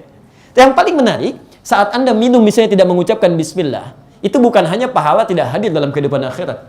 Tapi kalau dalam bahasa, maaf ya, yang lebih kerasnya seakan ingin mengatakan nggak ada bedanya dengan yang belum beriman. Coba cek, orang tidak beriman minum nggak pakai bismillah kan? Saat Anda beriman kepada Allah tidak menggunakan kalimat bismillah, ya sama-sama dengan mereka nggak dapat pahala juga. Jadi sayang. Nah sekarang coba tanyakan, maaf, dari semua aktivitas yang Allah berikan kepada kita, berapa yang sudah jadi ibadah? Apalagi dari semua usia yang telah kita dapati sampai hari ini, berapa yang jadi ibadah? Ingat betul ini ya. Ada dulu kami mendengar satu hasil penelitian ringan, ya, bahwa usia manusia pada umumnya, walau tidak semuanya, itu setengahnya dipakai tidur. Setengahnya, walau tidak semuanya, umumnya setengahnya dipakai tidur. Jadi kalau ada usia 40 tahun, tidurnya berapa tahun? Masya Allah. Usia 40, tidurnya berapa tahun? Bisa, setengahnya ambil 20 tahun. Dan yang digunakan beraktivitas, ingat bukan ibadah, beraktivitas itu 20 tahun. Jadi di sini ada sholatnya, gitu kan? Kemudian baca Qur'annya, plus juga ada bohongnya, ada maksiatnya, ada macam-macamnya. Baik, sekarang saya mau ambil dulu pernyataan. Dari 20 tahun ini kira-kira yang jadi ibadah berapa tahun? Bisa ambil setengahnya, 10 tahun, bisa kan? Baik. Jadi orang yang usianya 40 tahun, potensi ibadah yang dilakukan misal saja 10 tahun. Baik, dari 10 tahun ini sudah pasti diterima? Apa ukurannya? Ya, Quran surah 98 ayat 5 itu. Wa ma umiru illa liya'budullaha mukhlishina lahuddin. Al-Bayyinah. Harus ikhlas. Kalian tidak diperintahkan untuk ibadah kecuali ikhlas ditunaikannya. Dari 10 tahun ini berapa yang ikhlas? Ambil setengahnya, bisa 5 tahun. Masya Allah. Orang diberikan usia 40 tahun, potensi ibadah yang bisa dibawa menghadap Allah dengan penuh kebanggaan, kebahagiaan, itu 5 tahun. Maksiatnya berapa tahun? Jadi bertakwalah kepada Allah. Kalau kita tidak perbaiki diri kita saat ini, persaingannya begitu ketat. Tidak mudah gitu. Kami sebelum berangkat ke sini, saya buka handphone, saya lihat, Masya Allah, saya langsung menangis. Langsung menangis. Anda bisa bayangkan, kami mendapat undangan dari perkumpulan tunanetra se-Jabodetabek. Se-Jabodetabek. Yang mereka khususkan dirinya untuk menghafal Al-Quran. Ustaz minta waktu bulan Desember. Kami adalah perkumpulan penghafal Quran tunanetra se-Jabodetabek. Ingin belajar, katanya, Masya Allah. Saya langsung menangis. Anda diberikan ujian oleh Allah, tak mampu melihat dalam urusan dunia, tapi mata hatinya begitu tajam untuk menghafal Quran. Anda diberikan penglihatan sampai hari ini, berapa yang digunakan dalam sehari untuk baca Quran saja? Coba cek gitu kan. Allah kasih berapa lama waktu kita? Dalam 24 jam, berapa yang sudah kita maksimalkan? Saya diam seketika, saya diam merenung, ya Allah. Persaingan ketat di saat ini. Persaingan ketat kan. Kita menghafal Quran bukan berlomba dengan orang yang melihat saja, tapi dengan yang Masya Allah, diuji oleh Allah dengan tanpa bisa melihat. Ya. Maaf, berlomba kesabaran saja sekarang. Ya, untuk sabar, itu tidak hanya berlomba dengan orang soleh, dengan pelaku maksiat pun ada perlombaan. Tahukah Anda bahwa pencuri pun sekarang bersabar? Masya Allah. Ada orang mau nyuri motor gitu kan. Bos ini susah. Sabar, terusin. Sabar tuh. Ya, pencuri aja bersabar ya. Koruptor sabar. Kenapa Anda yang menunaikan kebaikan gak bisa bersabar? Kenapa tidak bisa bersabar dalam tahajud? Nonton bola Anda bisa sabar. Kenapa tahajud tidak bisa bersabar? Masya Allah. Salat sunnah kenapa tidak bisa bersabar? Kenapa tidak bisa bersabar dengan menghafal Quran?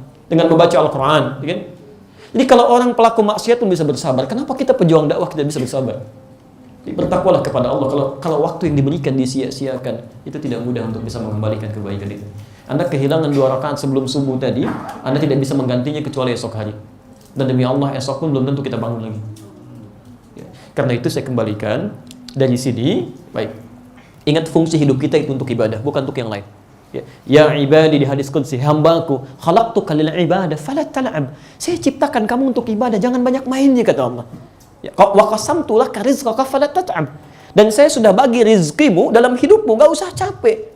Kata Allah, rizki kamu itu sudah pasti, jangan tinggalkan ibadah untuk ngejar-ngejar dunia. Rizki kamu itu udah kebagian, udah ada. Asal Anda ikhtiar, Anda dapat. Ya, Quran surah 51 itu kan, ayat ke-22. Wa fis samaa'i rizqukum wa ma tu'adun. Di langit rizkimu sudah aku tetapkan, pasti aku berikan asal kamu mau berusaha. Rizki kita itu sudah ada gitu kan. Ya, gak usah ngejar dunia ninggalkan ibadah. Lihat kalimatnya. Kalau kamu, perhatikan, ikuti aturanku kata Allah, ya, ikuti aturanku dengan beribadah, maka aku akan luaskan rizki yang telah aku siapkan untukmu. Tapi kalau kamu paksakan mengejar dunia dengan meninggalkan ibadah, saya akan buat kamu merangkak untuk mendapatkan dunia, dan kamu tidak akan mendapatkan rezekimu kecuali sesuai dengan yang telah aku tetapkan. Jadi kalau Anda tinggalkan ibadah demi mengejar 100 miliar, Anda dapatkan 100 miliar, Anda tinggalkan Jumat, Anda nggak usah bangga. Memang rezeki Anda segitu. Jadi Anda kerjakan Jumat pun Anda dapat juga gitu. Rezeki Anda memang segitu. Nggak usah senang dulu. Demi Allah saya katakan, Anda capek, terus kejar lagi, ibadah tertinggalkan, bahkan sebagian tidak dipakai, nafsu semakin mengembang gitu kan, dan tidak ada yang dinikmati. Dan itu yang saya berikan kata Allah. Ya. Jadi saya kembalikan ke sini dulu. Ya. Pertama, tugas kita untuk ibadah, gitu kan? Baik, pelan-pelan. Saya hapus dulu yang ini ya, untuk memudahkan.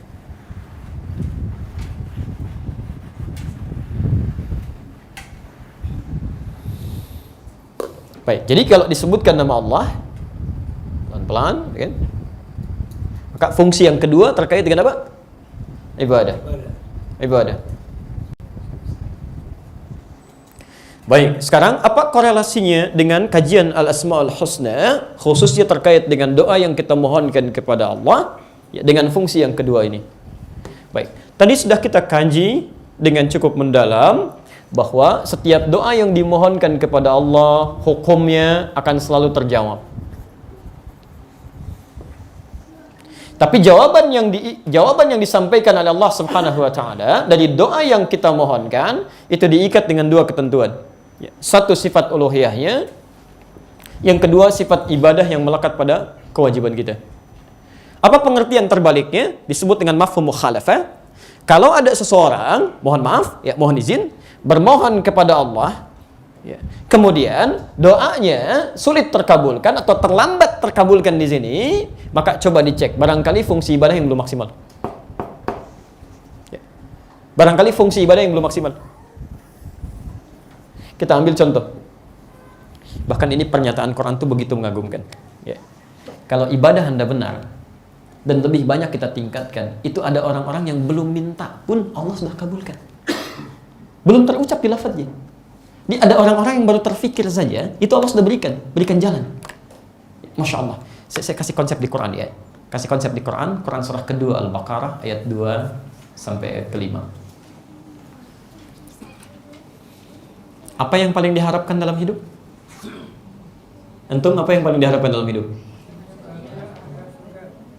Wah, surga. Baik. Surga itu nanti di akhirat ya. Baik. Di dunia apa yang paling diharapkan? Wah, Masya Allah. Saking banyak yang diharapkan bingung tuh, nggak ada yang keluar ya. Baik. Hidayah itu kemudahan ya. Hidayah itu kemudahan dalam beraktivitas. Yang kedua kan kebahagiaan ya. Kebahagiaan kesuksesan. Kebahagiaan kesuksesan disebut dengan falah. Orangnya disebut dengan muflih. Perhatikan, Quran surah Al-Baqarah kedua, ayat kelima dulu, posisi paling kiri sebelah bawah. Ulaika ala hudam min rabbihim wa ulaika humul muflihun. Ulaika, mereka itu, maksudnya ada di antara manusia, ya. Ala hudam min rabbihim. Ada hudan, ada ala hudan, itu beda. Kalau hudan saja, itu petunjuk, kemudahan. Tapi kalau ala hudan, artinya petunjuk itu melekat dalam setiap aktivitas yang dijalani. Nempel. Ya. Makanya ada bahasa ala. Ala itu melekat di atas. Ya. Misal, ini ya. Al-qalam alal maktab. Ya, spidol ini di atas meja. Kalau pakai ala, nempel begini. Kalau ada jarak, namanya fauqa. Al-qalam fauqal maktab. Ya. Spidol ini di atas meja. Tapi ada jarak begini. Tapi kalau sudah ala, nempel. Ketika Allah mengatakan, berfirman di Al-Baqarah ayat kelima itu, ulaika ala hudam min rabbihim, bukan fauqa huda. Ya. Kalau fauqa artinya nggak melekat tuh, tapi kalau ala melekat. Jadi ada orang yang setiap aktivitasnya diberi petunjuk oleh Allah. Masya Allah. Mau makan, cari makannya ditunjukkan oleh Allah. Ini haram. Dibuat keadaan, dibikin macet, dibikin ketinggalan supaya nggak ngejar ke situ. Dibelokkan ke tempat yang lainnya. Bahasa manusianya nggak dapet tuh. Tidak. Tapi bahasa iman yang mengatakan Allah tidak menginginkan yang itu. Pindah kamu. Cari yang lain. Masya Allah. Cari pekerjaan, ada maksiatnya dialihkan di situ. Bahasa manusianya nggak diterima. Masya Allah. Lamaran sini, lamaran situ. Masya Allah, saya tidak rela dengan itu. Palingkan. Dibuat berbeda oleh Allah. Ya. Di setiap, semuanya Pak. Semuanya. Di semua aktivitasnya. Langkahnya diatur. Orang pandangannya semua dilihat. Dia tidak. Pandangannya zikir. Lisannya zikir. Kan? Jalannya zikir. Masya Allah, keluar rumah beda langkahnya dengan masuk rumah. Menggunakan sepatunya beda dengan melepas sepatunya. Lain, ada petunjuk dia. Masya Allah. Dan hidupnya bahagia. Wa ulaika humul muflihun. Bahagia, tenang. Kadang-kadang dalam beberapa situasi ketenangan itu lebih penting daripada materi yang dipegang. Coba saya tanya ya. Baik, jangan maksa milihnya. Pilih mana? Kaya tapi gelisah atau miskin tapi tenang, dan tidak ada pilihan ketiga. Sehat tapi gelisah atau sakit tapi tenang. Tidak mudah ya. Tidak mudah. Jadi teman-teman sekalian, kebahagiaan itu penting, ketenangan itu penting. Nah, ada orang yang hidupnya mendapat petunjuk dari Allah plus tenang, bahagia. Siapa mereka? Karena ulaika, kalimat ulaika itu selalu terkait dengan kalimat sebelumnya. Perhatikan ayat 2 sampai 4-nya. Ya. Dzalikal kitabu la raiba fi hudal lil muttaqin. Ternyata mereka itu muttaqin. Siapa muttaqin ini? Lihat kalimatnya. Masya Allah. Lihat, belum minta sudah Allah tunjukkan. Biasanya kan Bapak Ibu minta ya, ya Allah, mohon berikan kemudahan pada anak saya, berikan kemudahan pada pekerjaan saya, berikan kemudahan pada rumah tangga saya. Kalau ala hudan tuh nggak minta sudah turun kemudahannya. Siapa mereka itu? Lihat ayat 3-nya. Alladzina yu'minuna bil ghaib. Tidak disebutkan seorang beriman. Syarat iman pertama kali apa? Baik, seseorang dikatakan beriman, syarat pertamanya, rukun iman itu apa? Rukun iman syarat pertamanya? Beriman pada siapa? Allah. Ketika Anda beriman kepada Allah, kalimat apa yang diucapkan? Asyhadu an la ilaha illallah. Ketika kalimat iman, maaf, perhatikan kalimatnya, disebutkan dalam Quran, kemudian ditafsirkan di ayat lain dan di hadis-hadis kalimat ini menunjukkan kepada Allah. Lihat sekarang, ketika disebutkan nama Allah di sini dengan fungsi iman, setelah itu yang muncul kalimat ibadah. Alladzina yu'minuna bil ghaib, iman, setelah itu apa? Wa yuqimunas shalah wa mimma razaqnahum yunfiqun. Saya bahas satu saja karena keterbatasan waktu kita, saya bahas satu saja sebagai contoh. Perhatikan, setelah ada kalimat iman yang dimaksudkan Allah, kan itu disebut bil ghaib di sini, muncul kalimat ibadah. Wa yuqimunas shalah. Sekarang cek ya. Kata salat di sini digabungkan dengan kata yuqimun, dikaitkan dengan doa. Nanti saya berikan contoh-contoh di Qur'annya langsung supaya bisa lebih jelas lagi. As-salat. Supaya lebih nampak insyaallah. Bismillah. Terlihat insyaallah? Apa yang terlihat? Saya belum tulis apa-apa ya. Baik. Anda makan apa ya sampai bisa melihat yang belum terlihat? Luar biasa. Bismillah. Salat. Mesti seperti ini. Ya, kalau tidak seperti ini, ada yang perlu diperbaiki dalam tulisannya. Ya, karena Rasam Usmani pasti seperti ini. Baik ya. Kalimat salat ada yang seperti ini, ada yang seperti ini, ada yang seperti ini. Kalau seperti ini bentuk tunggal. Satu. Jelas ya? Baik. Kalau seperti ini, bentuk jama'. Ya, seperti Al-Baqarah 238, posisi paling kanan sebelah atas. Hafidhu 'alas shalawat, begini. Ya, jelas di sini? Baik. Ini bentuk tunggal, ini jama'. Tapi kalau seperti ini gabungan dari kedua makna ini. Saya ulang. Ini tunggal, ini apa? Jama'. Kalau bentuk seperti ini, gabungan dari keduanya. Artinya bentuk jama' yang bisa dilakukan secara tunggal. Ya, bentuk jama' yang bisa dikerjakan secara tunggal. Baik, salat itu kalau tidak berjamaah, kalau tidak bisa berjamaah, maka salatnya sendirian kan? Baik. Sekarang perhatikan, kalimat salatnya berbentuk jama'. Jama' itu, maaf, satu atau dua? Dua? Bukan, banyak. Baik. Banyak. Apa artinya? Ternyata Masya Allah, salat yang dimintakan kepada kita untuk dikerjakan ternyata bukan satu, bukan dua, tapi banyak. Semakin banyak Anda bisa meningkatkan salat sesuai dengan ketentuannya, maka semakin cepat Allah memberikan rahmat kepada kita. Semakin banyak Anda meningkatkan kuantitas ibadah, semakin cepat Allah mengabulkan doa kita tanpa harus kita ungkapkan. Bahkan saat terfikirkan dia bisa dikabulkan. Baik, sekarang saya mau tanya, salat yang kita kerjakan dalam sehari berapa waktu? 5. Berapa rakaat? Masya Allah, usia sampai segini masih 5 waktu juga. 17 rakaat juga. 5 waktu itu, 17 rakaat, itu rakaat standar. Anak kecil pun yang 7 tahun, 17 rakaat juga. 5 waktu juga. Ada anak 7 tahun mengerjakan sholat 17 rakaat. Anda diberikan 70 tahun masih 17 rakaat juga. Anda butuh berapa tahun lagi untuk meningkatkan dengan menambah sunnah-sunnahnya? Baik. Yang standar berapa rakaat tadi? Tahu dari mana? Quran surah ke-17 ayat ke-78.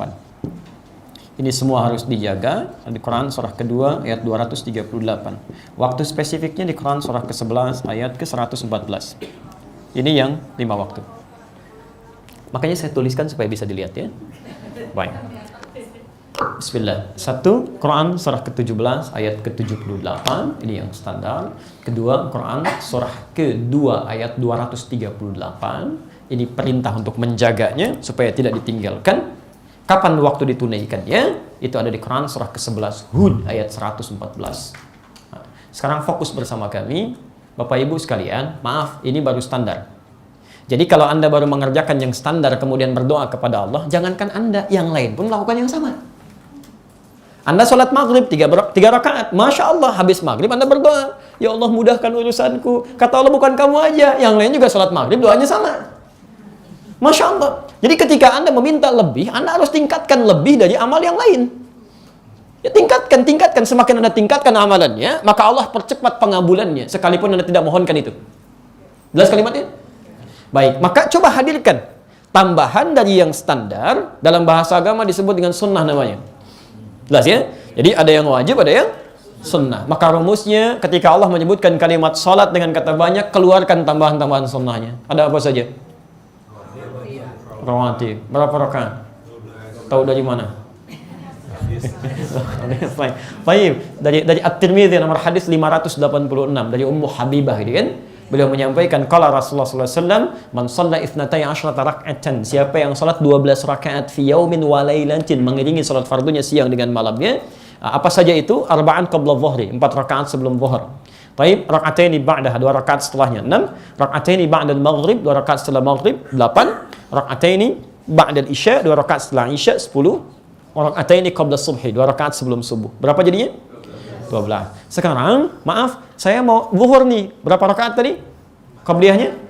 4 rakaat. Waktunya tinggal 2 menit. Berapa yang saya kerjakan? Tahu dari mana? Baik, Al-Bukhari nomor hadis 812. Jadi kalau Anda tidak mendapatkan 4 rakaatnya, ya bisa tinggal 2 menit. Anda jangan paksakan buru-buru. Oh berarti 4 rakaat bagi 2 nih, semenit kan? Ibadah Anda nggak akan maksimal kan? Allahu Akbar, Allahu Akbar. Maka ambil rumus di Al-Bukhari nomor hadis 812 itu dari Ibnu Umar. Kata beliau, hafidhtu min Rasulillah sallallahu alaihi wasallam 10 rakaat. Saya hafal petunjuk dari Rasulullah SAW 10 rakaat. 10 rakaat ini raka'ataini qabla dhuhr, 2 rakaat sebelum zuhur. Kenapa ada 2 hadis ini? Maksudnya yang satu disampaikan dalam keadaan yang tenang, waktunya masih luang, satu lagi dalam keadaan yang tidak mencukupkan bagi kita menunaikan 4 rakaat. Jelas ya? Baik. Baik. Ayo 12 rakaat rawatibnya. Ada tahajudnya malamnya. Masya Allah, Nabi, Rasul, orang paling bahagia di muka bumi, paling takwa, dekat dengan Allah, pemimpin tertinggi, Masya Allah gitu kan, panglima, ya khalifah terbesar, presiden juga, Masya Allah, masih menunaikan tahajud sampai kakinya bengkak-bengkak. Rakaat pertama. Ingat, bengkak kaki itu bukan setelah selesai, rakaat yang pertama. Ya, Sayyidah Aisyah ketika bergeser tangannya mendapati Rasulullah SAW sedang sholat khusyuk luar biasa. Begitu dilihat kakinya bengkak. Ya, dengan syahdunya ketika Nabi SAW beliau katakan, ya Rasulullah lima hakada, ya Rasulullah kenapa mesti seperti ini sampai kakinya bengkak? Alam takun maksuman, bukankah engkau dijaga dari berbuat salah? Alam takun badmunan, bukankah engkau dijamin masuk surga? Dijamin, kalimat dijamin masuk surga. Apa jawab Nabi? Ringan saja mengatakan, afala akunu amdan syakura, apa enggak boleh aku mensyukuri semua nikmat itu? Menjadi hamba yang bersyukur. Rasul masih tahajud sampai kakinya bengkak. Rakaat pertama, Anda bukan Nabi, bukan Rasul, surga belum jelas, amalan berantakan, bisa menegangkan. Jangankan sholat sunnah, sholat wajibnya masih tertinggal. Cita-cita masuk surga, pengennya dengan Nabi lagi kan, Masya Allah. Amalnya ada di mana gitu kan? Ini jadi masalah di sini dia. Teman-teman sekalian ini tidak mudah ya, tidak mudah gitu. Tapi makanya kita harus tingkatkan, maksimalkan, kan? Pernah Hudzaifah Al-Yamani dengan Abdullah bin Mas'ud ingin meniru itu, ingin bermakmum di belakang Nabi. Kenapa sampai luar biasa katanya, lama berdirinya. Pengen tahu apa yang dibaca. Kata Sayyidah Aisyah, la tas'alan hasnihinna wa tulihinna. Enggak usah ditanya bagaimana bagusnya dan panjangnya bacaannya. Begitu satu kali pernah ikut di belakang Nabi, Masya Allah, rakaat pertama itu kenapa sampai bengkak? Al-Baqarah 100 ayat. Belum selesai, jangan dulu bergeleng. Ternyata belum rukuk, dikira rukuk, diteruskan sampai ke Ali Imran. Al-Baqarah itu 286 ayat, Ali Imran 200 ayat. Dikira akan rukuk sampai ke An-Nisa 176 ayat. Baru di situ kemudian beliau rukuk 5 juz 4 halaman. Nabi Rasul, surganya jelas 5 juz 4 halaman. Rakaat pertamanya sampai bengkak kakinya. Besoknya Abdullah bin Mas'ud dan Hudzaifah Al-Yamani tidak ikutan lagi. Bukan karena capek, bukan. Kata Abdullah bin Mas'ud, saya selalu menduga kapan Nabi rukunya. Kayaknya sekarang. Bukan, kayaknya sekarang. Tidak jadi. Saya khawatir tidak khusyuk pada diri saya, kata beliau. Sahabat biasa, lama biasa. Dia cuma menduga kapan Nabi akan rukunya. Di poinnya teman-teman sekalian, Nabi saja itu menambah ibadah. Masa kita yang bukan Nabi enggak? Dan apa poin di balik ini? Ketika Anda bisa meningkatkan ibadah, perhatikan. Semua Nabi dan Rasul orang-orang soleh yang disebutkan di Quran, itu Masya Allah, ketika punya persoalan, mereka meningkatkan ibadahnya. Ya. Sekarang saya kasih satu contoh saja. Nabi Zakaria. Ya. Tadi saya kasih uraian sholat kan ya? Maka contohnya pun mesti sholat lagi ya. Saya ambil sholat. Itu Nabi pun sholat. Nabi sholat, ingat. Sebelum kita dan Nabi Muhammad SAW diutus, Nabi sebelumnya semua sudah sholat. Ingat ya? Nabi Musa salat, Al-Baqarah 43. Nabi Isa salat, Maryam ayat 31, kan? Kemudian Nabi Zakaria salat, ya. Quran surah 3 ayat 38, Ali Imran ayat 38 sampai 39. Saya berikan situasinya dengan singkat saja. Beliau berumah tangga qadarullah setelah puluhan tahun dengan situasi tidak biasa, rambutnya sudah memutih, fisiknya begitu letih, qadarullah belum dikaruniai keturunan. Terus istrinya, maafkan saya para ibu sekalian, istrinya divonis secara medis itu monofos dan mandul. Jadi secara klinis sudah tidak mungkin dapat keturunan. Yang paling menarik, Nabi Zakaria nggak mengeluh. Lihat ayatnya. Ya, Anda bisa lihat di Quran surah 19 dulu misalnya kan, dari ayat ketiganya, ayat ketiganya. Masya Allah. Kaf ha ya ain sad dzikru rahmati rabbika 'abdahu Zakaria. Lihat, idnala rabbahu nidaan khafiyya. Ketika beliau menyeru Tuhannya, kepada Allah memohon. Ayat keempatnya, qala rabbi inni wahana al-'azmu minni washta'ala ra'su syaiba wa lam akum bidu'aika rabbi syaqiyya.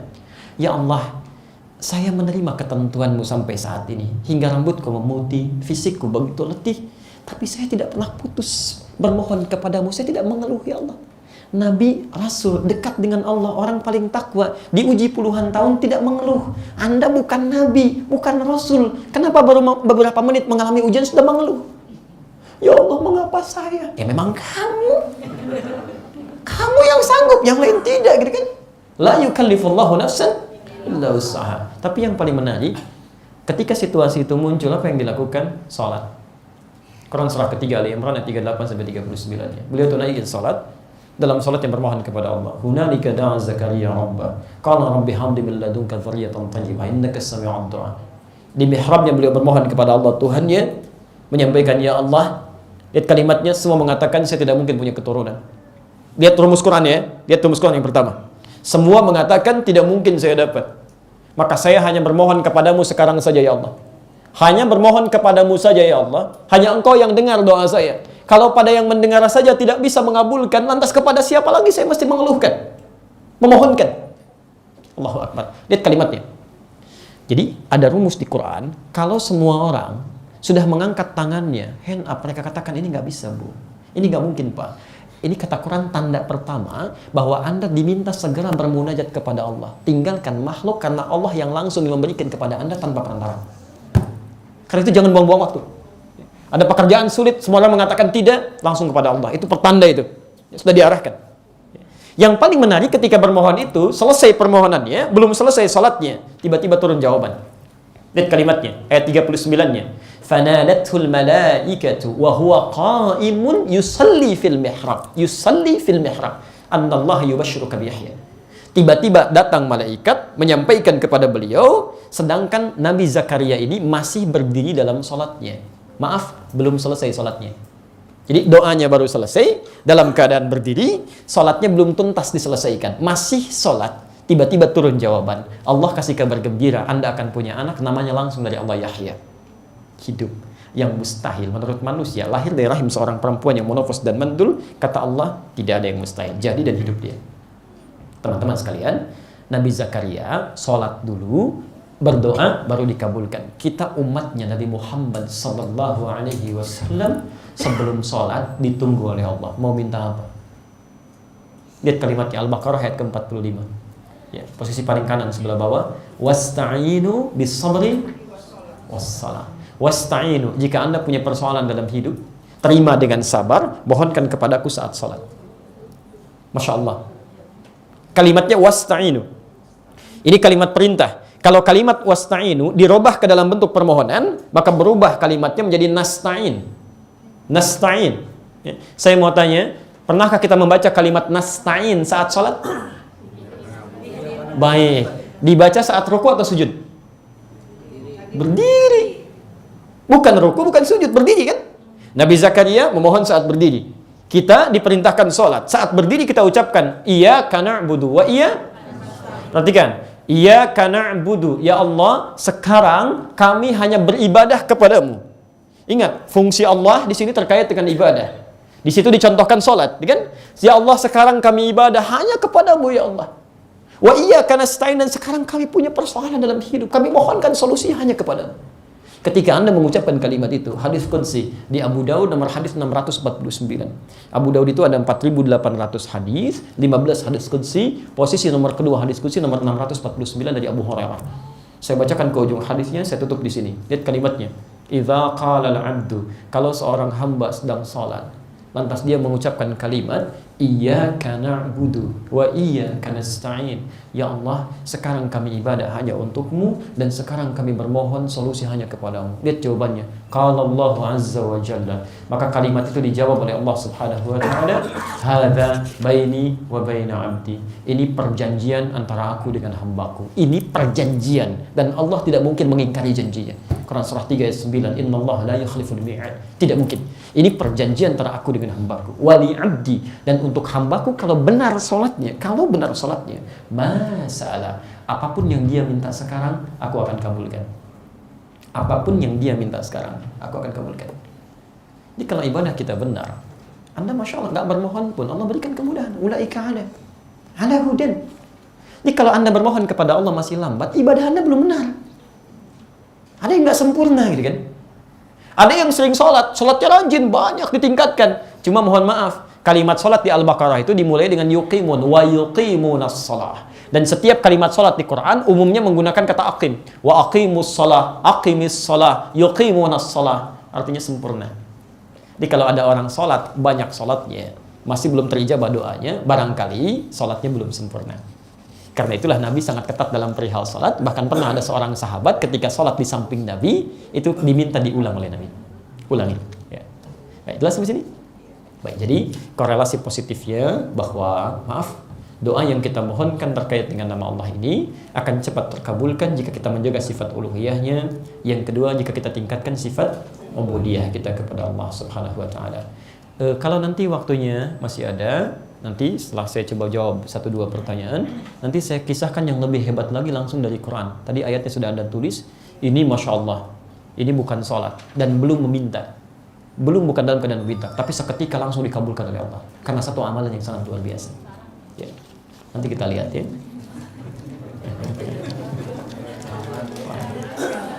Kita sampai jam berapa? Baik. Ibu sampai jam 4 boleh, saya asal pulang ya. Saya harus ke masjid nih. Baik, masih ada waktu sekitar 22 menit lagi. Waalaikumsalam warahmatullahi wabarakatuh. Ustaz, bagaimana cara bertobat yang benar dan baik? Apakah cukup dengan doa atau dengan salat taubat? Baik, Allah jazakallahu khair. Tadi disampaikan cara bertobat, teman-teman sekalian, ada di Quran surah keempat An-Nisa ayat 17 sampai dengan 18 ya. Allah tegaskan di sini, innamat taubatu 'ala Allahi lil ladzina ya'maluna su'a bi jahalatin tsumma yatubuna min qarib. Sungguh taubat yang diterima oleh Allah Subhanahu wa taala adalah dari satu persoalan keburukan yang pernah dikerjakan, taubatnya disegerakan. Jadi satu, ya, sifat taubat itu ya, pertama di Quran surah keempat ayat ke-17 sampai 18, sifat tobat yang pertama mesti disegerakan, tidak ditunda. Ya, jadi menunda-nunda tobat itu berbahaya. Ya. Yang kedua, ya, kalimat tobat sendiri kemudian diperdalam oleh para ulama memiliki turunan-turunan. Ya. Tobat itu mengandung arti pengakuan. Artinya mengakui kesalahan yang pernah Anda kerjakan. Jadi saat bertobat, setelah Anda segerakan, akui dulu salah apa. Ya. Akui salah apa. Kan? Yang kedua, sesali kesalahan itu. Karena dengan penyesalan itu, ya, kita menghadirkan satu perasaan bahwa ini keliru. Kan? Dan yang ketiga, berjanji untuk tidak mengulangi dan mengganti dengan amal soleh. Ya, berjanji untuk tidak mengulangi dan mengganti dengan amal soleh. Ya. Makanya nanti di ayat ke-18-nya, kalau ada orang masih mengulang kesalahan serupa, atau berbuat salah pada yang lainnya, itu artinya pertanda tobatnya belum diterima. Ya, belum diterima. Baik, nah sekarang pelan-pelan. Ya, tadi ada pertanyaan, apakah mesti dengan sholat tobat? Ya. Sepanjang pengetahuan kami, semua sholat itu mengandung makna tobat. Semua sholat. Silahkan cek, semua sholat mengandung makna tobat. Makanya saat Anda mulai bertakbir pun, mulai bertakbir, kemudian mulai bersedekap, Anda mengucapkan doa untuk bertobat dari kesalahan. Coba, masih ingat tadi? Ketika kita dijanjikan oleh Allah akan dikabulkan permohonan kita saat kita membacakan apa? Iyyaka na'budu wa iyyaka nasta'in itu ada dalam lafaz apa? Al-Fatihah. Baik, sekarang perhatikan. Sebelum membaca Al-Fatihah supaya doa kita dikabulkan tadi, sebelum membaca Al-Fatihah dalam salat kita membaca apa? Iftitah. Baik, apa yang dibacakan dalam iftitah Anda? Baik, inna salati wa nusuki. Yang lain? Allahumma ba'id baik. Ada 12 hadis di sini terkait 12 doa terkait dengan iftitah. Ada yang wajah tu kan? Baik, wajah tu wajhil ladzi fatara samawati wal ard dan seterusnya. Ada yang Allahumma ba'id, ada yang inni wajah tu kan? Baik, wajah tu atau inni wajah tu? Baik. Yang wajah tu boleh yang ketanya? Baik. Yang inni wajah tu? Yang enggak punya wajah. Baik. Baik. Teman-teman sekalian, kalau Anda mengucapkan wajah itu tidak pakai inni, itu ada di hadis Muslim nomor hadis 1848. Riwayatnya dari Ali bin Abi Thalib. Kalau Anda mengucapkan menggunakan inni wajah itu diantaranya ada di Ibnu Majah nomor hadis 3221, Abu Daud nomor hadis 2579. Riwayatnya dari Jabir bin Abdullah. Tapi saya menginginkan Anda tidak menghafal nomor dan hadisnya, tapi mengetahui maknanya. Ini poinnya. Ya, tidak penting itu semua, yang penting paham maknanya, amalkan dengan benar. Nah, sekarang perhatikan, saya mau bacakan hadisnya supaya kita mengerti betul. Yang pakai wajah itu dari Ali bin Abi Thalib, saya bacakan hadisnya. Beliau menyampaikan, "Shallaitu khalfa Rasulillah sallallahu alaihi wasallam." Saya pernah salat di belakang Rasulullah sallallahu alaihi wasallam. Fastaftaha, maka beliau membaca doa istiftah. Istiftah itu artinya panjang. Ya, wajjahtu wajhiya lilladzi fatara samawati wal ard dan seterusnya. Jadi ini yang tanpa ini. Baik, sedangkan yang menggunakan ini hadisnya dari Jabir bin Abdullah radhiyallahu taala anhu qala, beliau menyampaikan, "Ra'aitu Rasulullah sallallahu alaihi wasallam." Saya sering kali melihat Rasulullah sallallahu alaihi wasallam hina yadhbah, setiap kali menyembelih hewan kurban, aqbala al-qiblah, menghadapkan hewan kurbannya ke arah kiblat. Thumma qala, kemudian mengucapkan, "Allahumma hadza min Muhammad wa ali Muhammad wa ummat Muhammad." Ya Allah, mohon terima kurban ini dari Muhammad, dari keluarga besar Muhammad sallallahu alaihi wasallam dan dari umatnya Muhammad sallallahu alaihi wasallam. Jadi yang dikorbankan itu rata-rata Nabi 100 ekor. Ya, Masya Allah. Di pertama sunnahnya hadapkan ke kiblat, sebutkan atas nama siapa. Yang ketiga, fayaqulu, kemudian mengucapkan Bismillahi Allahu Akbar. Saat disembeli, diucapkan Bismillahi Allahu Akbar, sembeli. Setelah itu belum selesai. Sunnah yang keempat, ingat teman-teman, Anda kehilangan satu langkah, Anda kehilangan pahala di sini. Oke? Ada 4 di sini. Hadapkan ke kiblat, sebut atas nama siapa. Keempat, ketiga Bismillahi Allahu Akbar. Yang keempat, selesai menyembeli, menghadap ke kiblat, berdoa. Inni wajjahtu wajhiya lilladzi fataras samawati wal ard dan seterusnya. Jadi yang inni wajjahtu itu bukan bacaan dari doa iftitah atau istiftah, tapi bacaan doa setelah selesai menyembelih hewan kurban. Enggak pakai enggak pakai setelah menyembelih hewan kurban atau melontar jumrah, itu yang dibaca. Ya. Kami sudah berusaha mengecek di 1235 kitab hadis dari yang paling sahih sampai yang paling palsu. Redaksinya ke situ semua. Bahkan hadis palsu pun enggak ada yang menyebutkan dipakai dalam salat. Gitu. Nah, jadi barangkali perlu diluruskan di sini, walaupun bedanya tipis tapi tidak bisa disamakan. Karena doa itu detil sifatnya, ya. Taib. Nah, poin saya, ada yang berdoa menggunakan Allahumma ba'id baini, kan? Sering dibaca dalam siang hari, salat siang. Ya. Salat siang ini dalam istilah fiqih ada lail wan nahar. Kalau salat malam lail itu artinya tahajud, qiyamul lail. Kalau salat nahar itu artinya salat fardu dari mulai subuh sampai isya-nya. Nah, disebutkan di Al-Bukhari nomor hadis 711 dari Abu Hurairah, Nabi itu ketika sedang salat, ya berhenti sejenak, sakata hunainatan. Ya, kata Abu Hurairah setelah selesai, ya Rasulullah, saya perhatikan Anda sakata hunainah. Ya, Anda diam sejenak. Apa yang Anda lakukan? Kata Nabi, saya membaca, Allahumma ba'id baini wa baina khataayaya kama ba'adta bainal masyriq wal maghrib. Teman-teman sekalian, saya ingin ketika Anda membacakan bacaan apapun dalam salat, pahami. Karena kata Allah diisyaratkan di Quran, banyak orang sholat tidak mengerti, tidak paham apa yang ia baca dan dilakukan dalam sholatnya. Sekarang perhatikan, kesalahan yang kita perbuat dalam hidup disebut khata.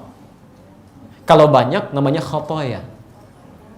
Baik, kenapa ini sering dibaca oleh Nabi SAW dalam sholat siang? Karena umumnya, siang itu lebih banyak menghadirkan aktivitas dibandingkan dengan malam. Bapak Ibu banyak beraktivitas di siang hari atau malam? Siang. Sekarang perhatikan, umumnya orang yang banyak beraktivitas lebih besar kemungkinan potensi salahnya dibandingkan dengan yang diam. Terlalu banyak bicara bisa keliru, terlalu banyak melangkah bisa salah.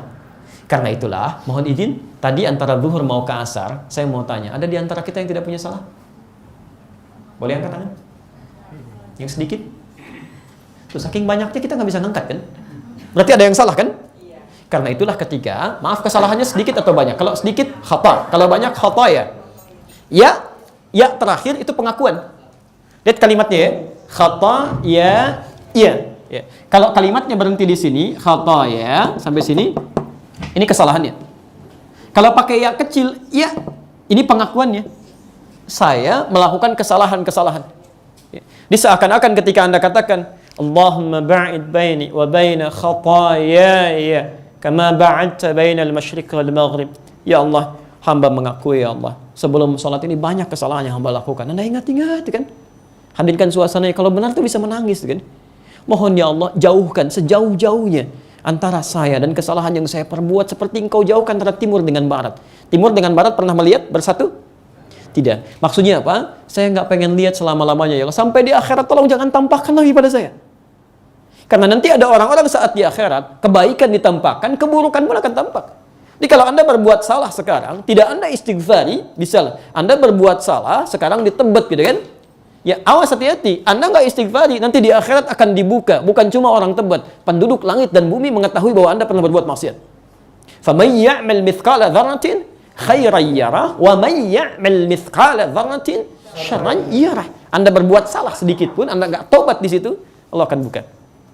Karena itulah saat kita sholat, kita bertobat. Saya akui saya salah ya Allah, mohon jauhkan. Kalau kesalahan saya seperti noda yang melekat di pakaian, ya Allah mohon bersihkan saja. Kalau perlu gunakan dengan air yang sangat dingin, bil ma'i wa thalji wal barat. Jadi kalau Anda benar sholat yang membaca doa tadi, Anda sedang bertobat. Makanya kami selalu mengistilahkan semua sholat itu tobat kalau benar dilakukannya. Jadi ketika istighfar Anda benar, kemudian tobat Anda benar disampaikan, maka Allah tunggu kamu mau minta apa sekarang. Karena itulah tadi saya sampaikan, salah satu kisah di antara dua yang tadi saya sebutkan, Nabi Nuh alaihissalam. Nabi Nuh itu ketika meminta umatnya bertobat, lihat kalimatnya, dosanya luar biasa, yang dimintakan istighfar. Quran surah ke-71 ya, ayat 10 sampai 14 itu, faqultu astaghfiru rabbakum innahu kana ghaffara. Kata Nabi Nuh, lihat kalimatnya, saya katakan kalian semua banyak salah kalian, cepat taubat, istighfar. Istighfar, minimal dengan istighfar. Masih ingat tadi pembahasannya? Kadang-kadang maksiat yang dilakukan itu menghambat kebaikan kan? Masya Allah. Lihat ayatnya Pak, Ibu sekalian. Yursilis samaa alaikum midrara. Kalau istighfar tobat dilakukan, maka sekat akan dibuka, Allah turunkan rahmat dari langit. Bahkan menjadikan, maaf, yang tadinya kering kerontang jadi tumbuh subur lagi. Wa yumdidkum bi amwalin wa banina. Rizki Anda yang macet, pekerjaan Anda yang sulit, dengan istighfar tobat dilancarkan kembali. Keturunan yang belum dapat dimudahkan pendapatannya. Masya Allah. Jadi ternyata taubat itu terkait erat dengan rizki-rizki dan rahmat Allah serta pengabulan doa.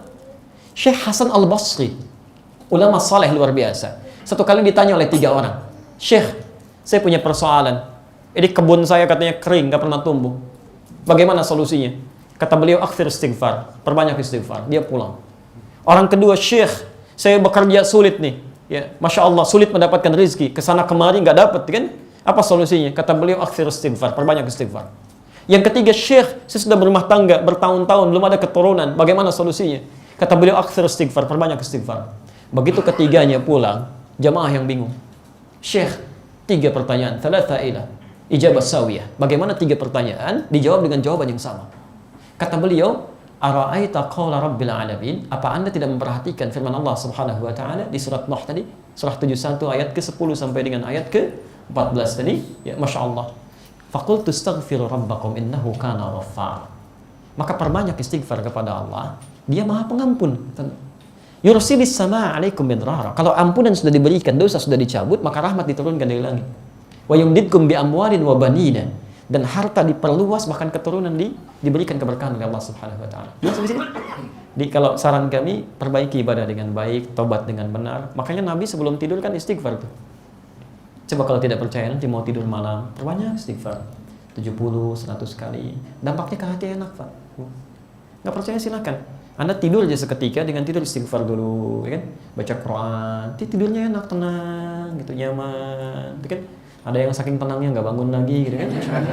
Ada yang begitu, karena kita nggak tahu kapan kita bangkit, kan? Tapi minimal dosa kita sudah selesai, tobat kita, nggak ada hubungan lagi dengan yang lain. Makanya ada orang-orang yang saat sebelum tidur dia selalu bertobat kepada Allah, dan kata Nabi, surga menanti dia. Itu ada di Musnad Abdul Razzaq, nomor hadis 20.559 di jilid yang ke-11 halaman 187 yang pernah saya sebutkan dulu. Baik.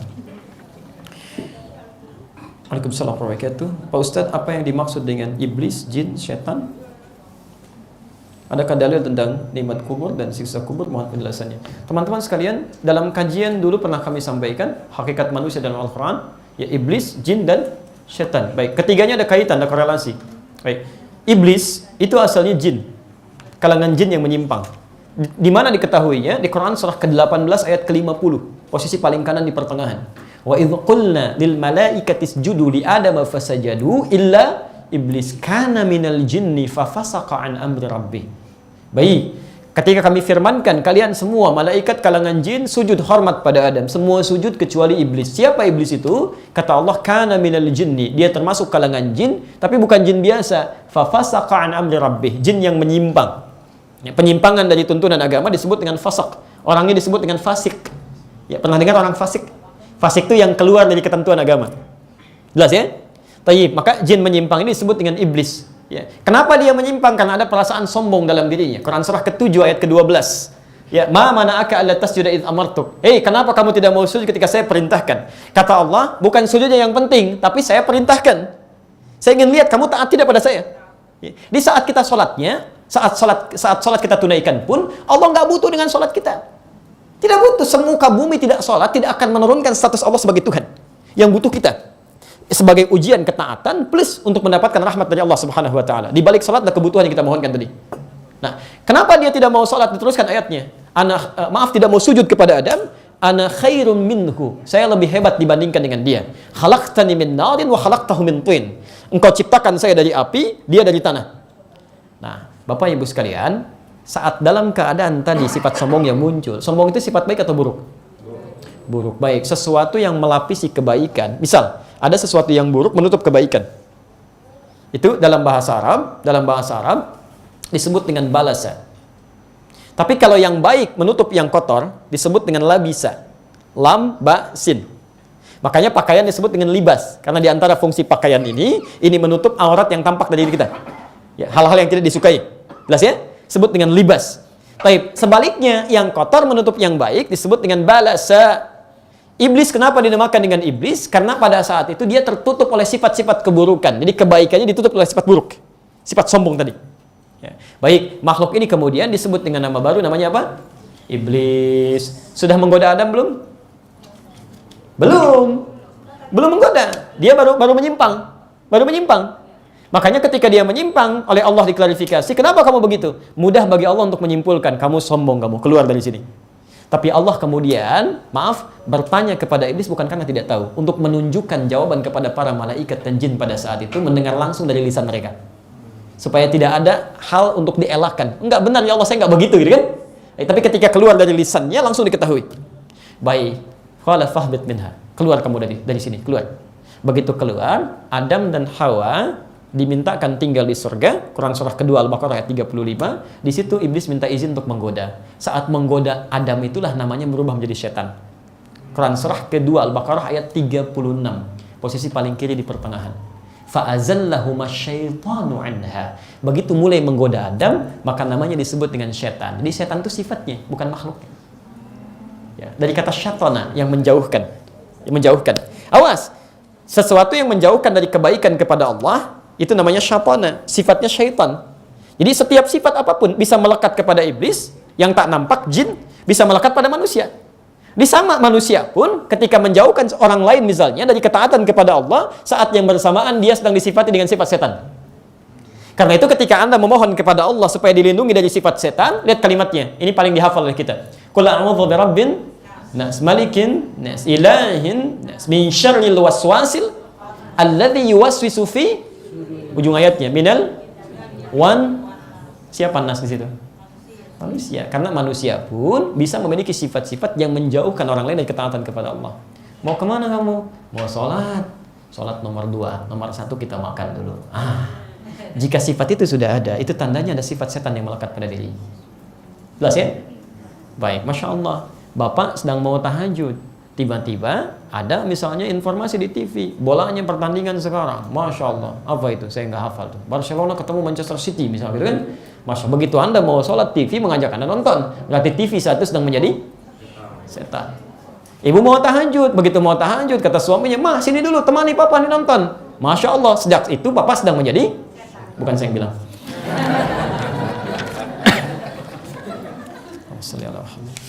Nikmat kubur ada, siksa kubur ada. Itu banyak di Quran. Di antaranya yang nikmat ada di Quran surah ketiga ayat 169 sampai 171. Silakan langsung Anda lihat di sana, bisa Anda maksimalkan. Baik. Ustadz, kalau kita sedang mengikuti kajian ba'da maghrib di masjid, tidak lama kemudian masuk waktu isya, masih melanjutkan kajian, ustadznya masih melanjutkan kajian, sedangkan sholat isyanya sudah kajian selesai kurang lebih jam 9. Apakah seperti itu dibolehkan atau kita sholat isya dulu baru lanjut kajian? Quran surah ke-18, maaf surah ke-9 saja, surah 9 ayat ke-18. Quran surah 9 At-Taubah ayat ke-18. Teman-teman sekalian, di Quran itu ada musalla, ada masjid, ada mihrab, itu berbeda. Musalla, kata pertamanya di Quran surah kedua ayat 125, posisi paling kanan di pertengahan. Mihrab tadi sudah kami sampaikan, kan? Ada di Quran surah ketiga ayat 37, kan? Ada di 38, 39. Masjid di antaranya ada di Quran surah ke-9 At-Taubah ayat ke-18. Fungsinya langsung dirinci di situ. Apa fungsi masjid? Innama ya'muru masajidallahi man amana billahi wal yaumil akhir wa aqamas shalah. Yang memakmurkan masjid Allah itu, ingat, makmur itu bukan ramai. Awas, makmur bukan rame. Dari kata amira, sesuatu yang bermanfaat. Ya, sesuatu yang bermanfaat. Jadi kalau Anda ingin memakmurkan masjid, harus Anda isi dengan kegiatan yang bermanfaat. Bukan rame. Kalau ada ceramah di situ, maka ceramah yang dihadirkan adalah ceramah yang bermanfaat. Yang meningkatkan iman, mendekatkan Anda dengan Allah, bukan yang rame. Salah kalau pengurus masjid mengundang orang ceramah hanya untuk rame saja. Maaf, banyak tawanya, tidak ada isinya. Ya, ada kamuflasenya, orang disuruh nangis gitu kan, macam-macam dan sebagainya. Itu nggak tepat, tidak tepat. Nah sekarang fungsi pertama masjid ketika akan dimakmurkan, apa fungsi pertamanya? Setelah beriman kepada Allah dan hari akhir, kata Allah, wa aqamas shalah. Fungsi pertamanya salat. Ingat ya, fungsi yang lainnya turunan. Fungsi utamanya apa? Salat. Jadi ketika fungsi salat kemudian bersamaan dengan fungsi turunan yang lain, wa ataz zakah wa lam yakhsha illallah, menunaikan zakat, kemudian melakukan kegiatan yang mendekatkan kita dengan Allah sehingga takut kepadanya, ada ta'lim, ada TPQ, ada macam-macam, boleh di masjid. Nabi pernah ngajar di masjid Al-Suffah itu, ya, dekat ke pintu bagian baqi itu, ya. Teman-teman sekalian, kalau fungsi zakat bersanding dengan fungsi salat, maka zakat disimpan dulu, salat lakukan. Anda sedang transaksi zakat, ya. Qadar Allah kemudian panggilan azan, Allahu Akbar, simpan fungsi transaksi zakat, lakukan salat. Taklim urutannya nomor 3 di sini dan bahasanya umum. Masya Allah, ketika bersamaan dengan waktu salat, maka simpan taklimnya, tunaikan salat terlebih dahulu. Setelah itu baru tunaikan taklim kembali atau dilanjutkan. Ya. Kenapa ini penting dilakukan? Karena ketika azan dikumandangkan di masjid, fungsi itu kan memanggil orang salat. Orang mau berjamaah ke masjid, begitu mau salat, Anda masih taklim. Ada orang mau mampir, mau sholat ke situ, sedang perjalanan. Ketika melihat Anda belum menunaikan sholat, dia menyimpulkan nggak ada jamaah di sini. Dia lanjutkan. Dan dia belum dalam keadaan sholat berjamaah. Kalau dia meninggal di pertengahan jalan, siapa yang bertanggung jawab? Jadi teman-teman sekalian, menurut kami yang paling tepat berdasarkan arahan Al-Qur'anul Karim adalah dahulukan dulu salat, baru kemudian dilanjutkan dengan ta'limnya. Begitu sifat ta'lim Rasulullah SAW. Mungkinkah orang yang berdosa bisa segera bertobat kalau tidak diberi hidayah oleh Allah Subhanahu wa taala? Baik, tidak ada bahasa tidak diberi hidayah. Ya, kita semua diberikan hidayah. Cuma masalahnya ada yang diberi nggak mau ngambil, itu aja. Awas, bedakan, ingat. Kita harus tajam menghadirkan logika dan mengungkapkan kalimat. Sekarang ada banyak kalimat diungkapkan tapi tidak masuk logika. Hati-hati. Ya. Kenapa saya dilarang menjadi gubernur? Nah, tidak ada yang melarang Anda. Kalau mau silahkan, cuman kami nggak pilih. Gitu aja gitu kan. Nggak ada larangan, silahkan kalau mau gitu kan. Kenapa saya dilarang jadi bupati? Nggak ada larangan, silahkan aja. Cuman maaf, kami nggak pilih. Dan yang salah Anda memaksa kami memilih Anda. Gitu kan? Jadi ada kalimat-kalimat yang kita mesti jeli di situ. Saya belajar di sekolah Islam, cuman saya nggak dapat hidayah aja. Bukan nggak dapat, Anda dikasih, cuman Anda nggak mau. Anda nggak ambil. Karena kalimat Qur'annya diberikan hidayah. Quran surah ke-29 ayat 69, ayat terakhir. Walladzina jahadu fina lanahdiyannahum subulana. Dan orang-orang yang serius menjemput hidayah kami. Jadi sifat hidayah itu kalau diberikan mesti cepat diambil. Lanahdiyannahum subulana, maka kami akan tunjukkan jalan menuju kami. Jadi ayat ini ingin menegaskan tidak ada manusia yang tidak diberikan hidayah. Dapat. Ada yang lewat telinga. Coba lihat kalimat lewat telinga. Allahu Akbar, Allahu Akbar. Demi Allah kami katakan, setelah kami teliti 24 jam itu lafaz adzan tidak berhenti di muka bumi. Lafaz adzan, silahkan cek. Tempat di sini adzan, masjid misalnya adzan, selesai ini yang lain adzan, yang lain adzan, yang lain adzan.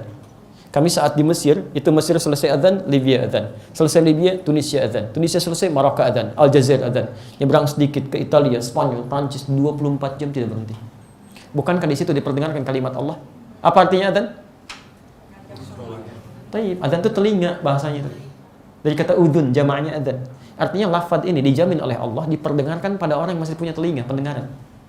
Diperdengarkan kalimat Allah, Allahu Akbar, Allahu Akbar. Syahadat ada di situ, asyhadu an la ilaha illallah, asyhadu anna Muhammadar Rasulullah. Tidak sedikit orang mendengar adzan, belajar dari situ, kemudian dia memutuskan untuk masuk Islam. Jelas di sini? Jadi kalau Anda ambil, dapat. Ya, qadar Allah, saya percepat, tinggal 2 menit lagi waktu kita.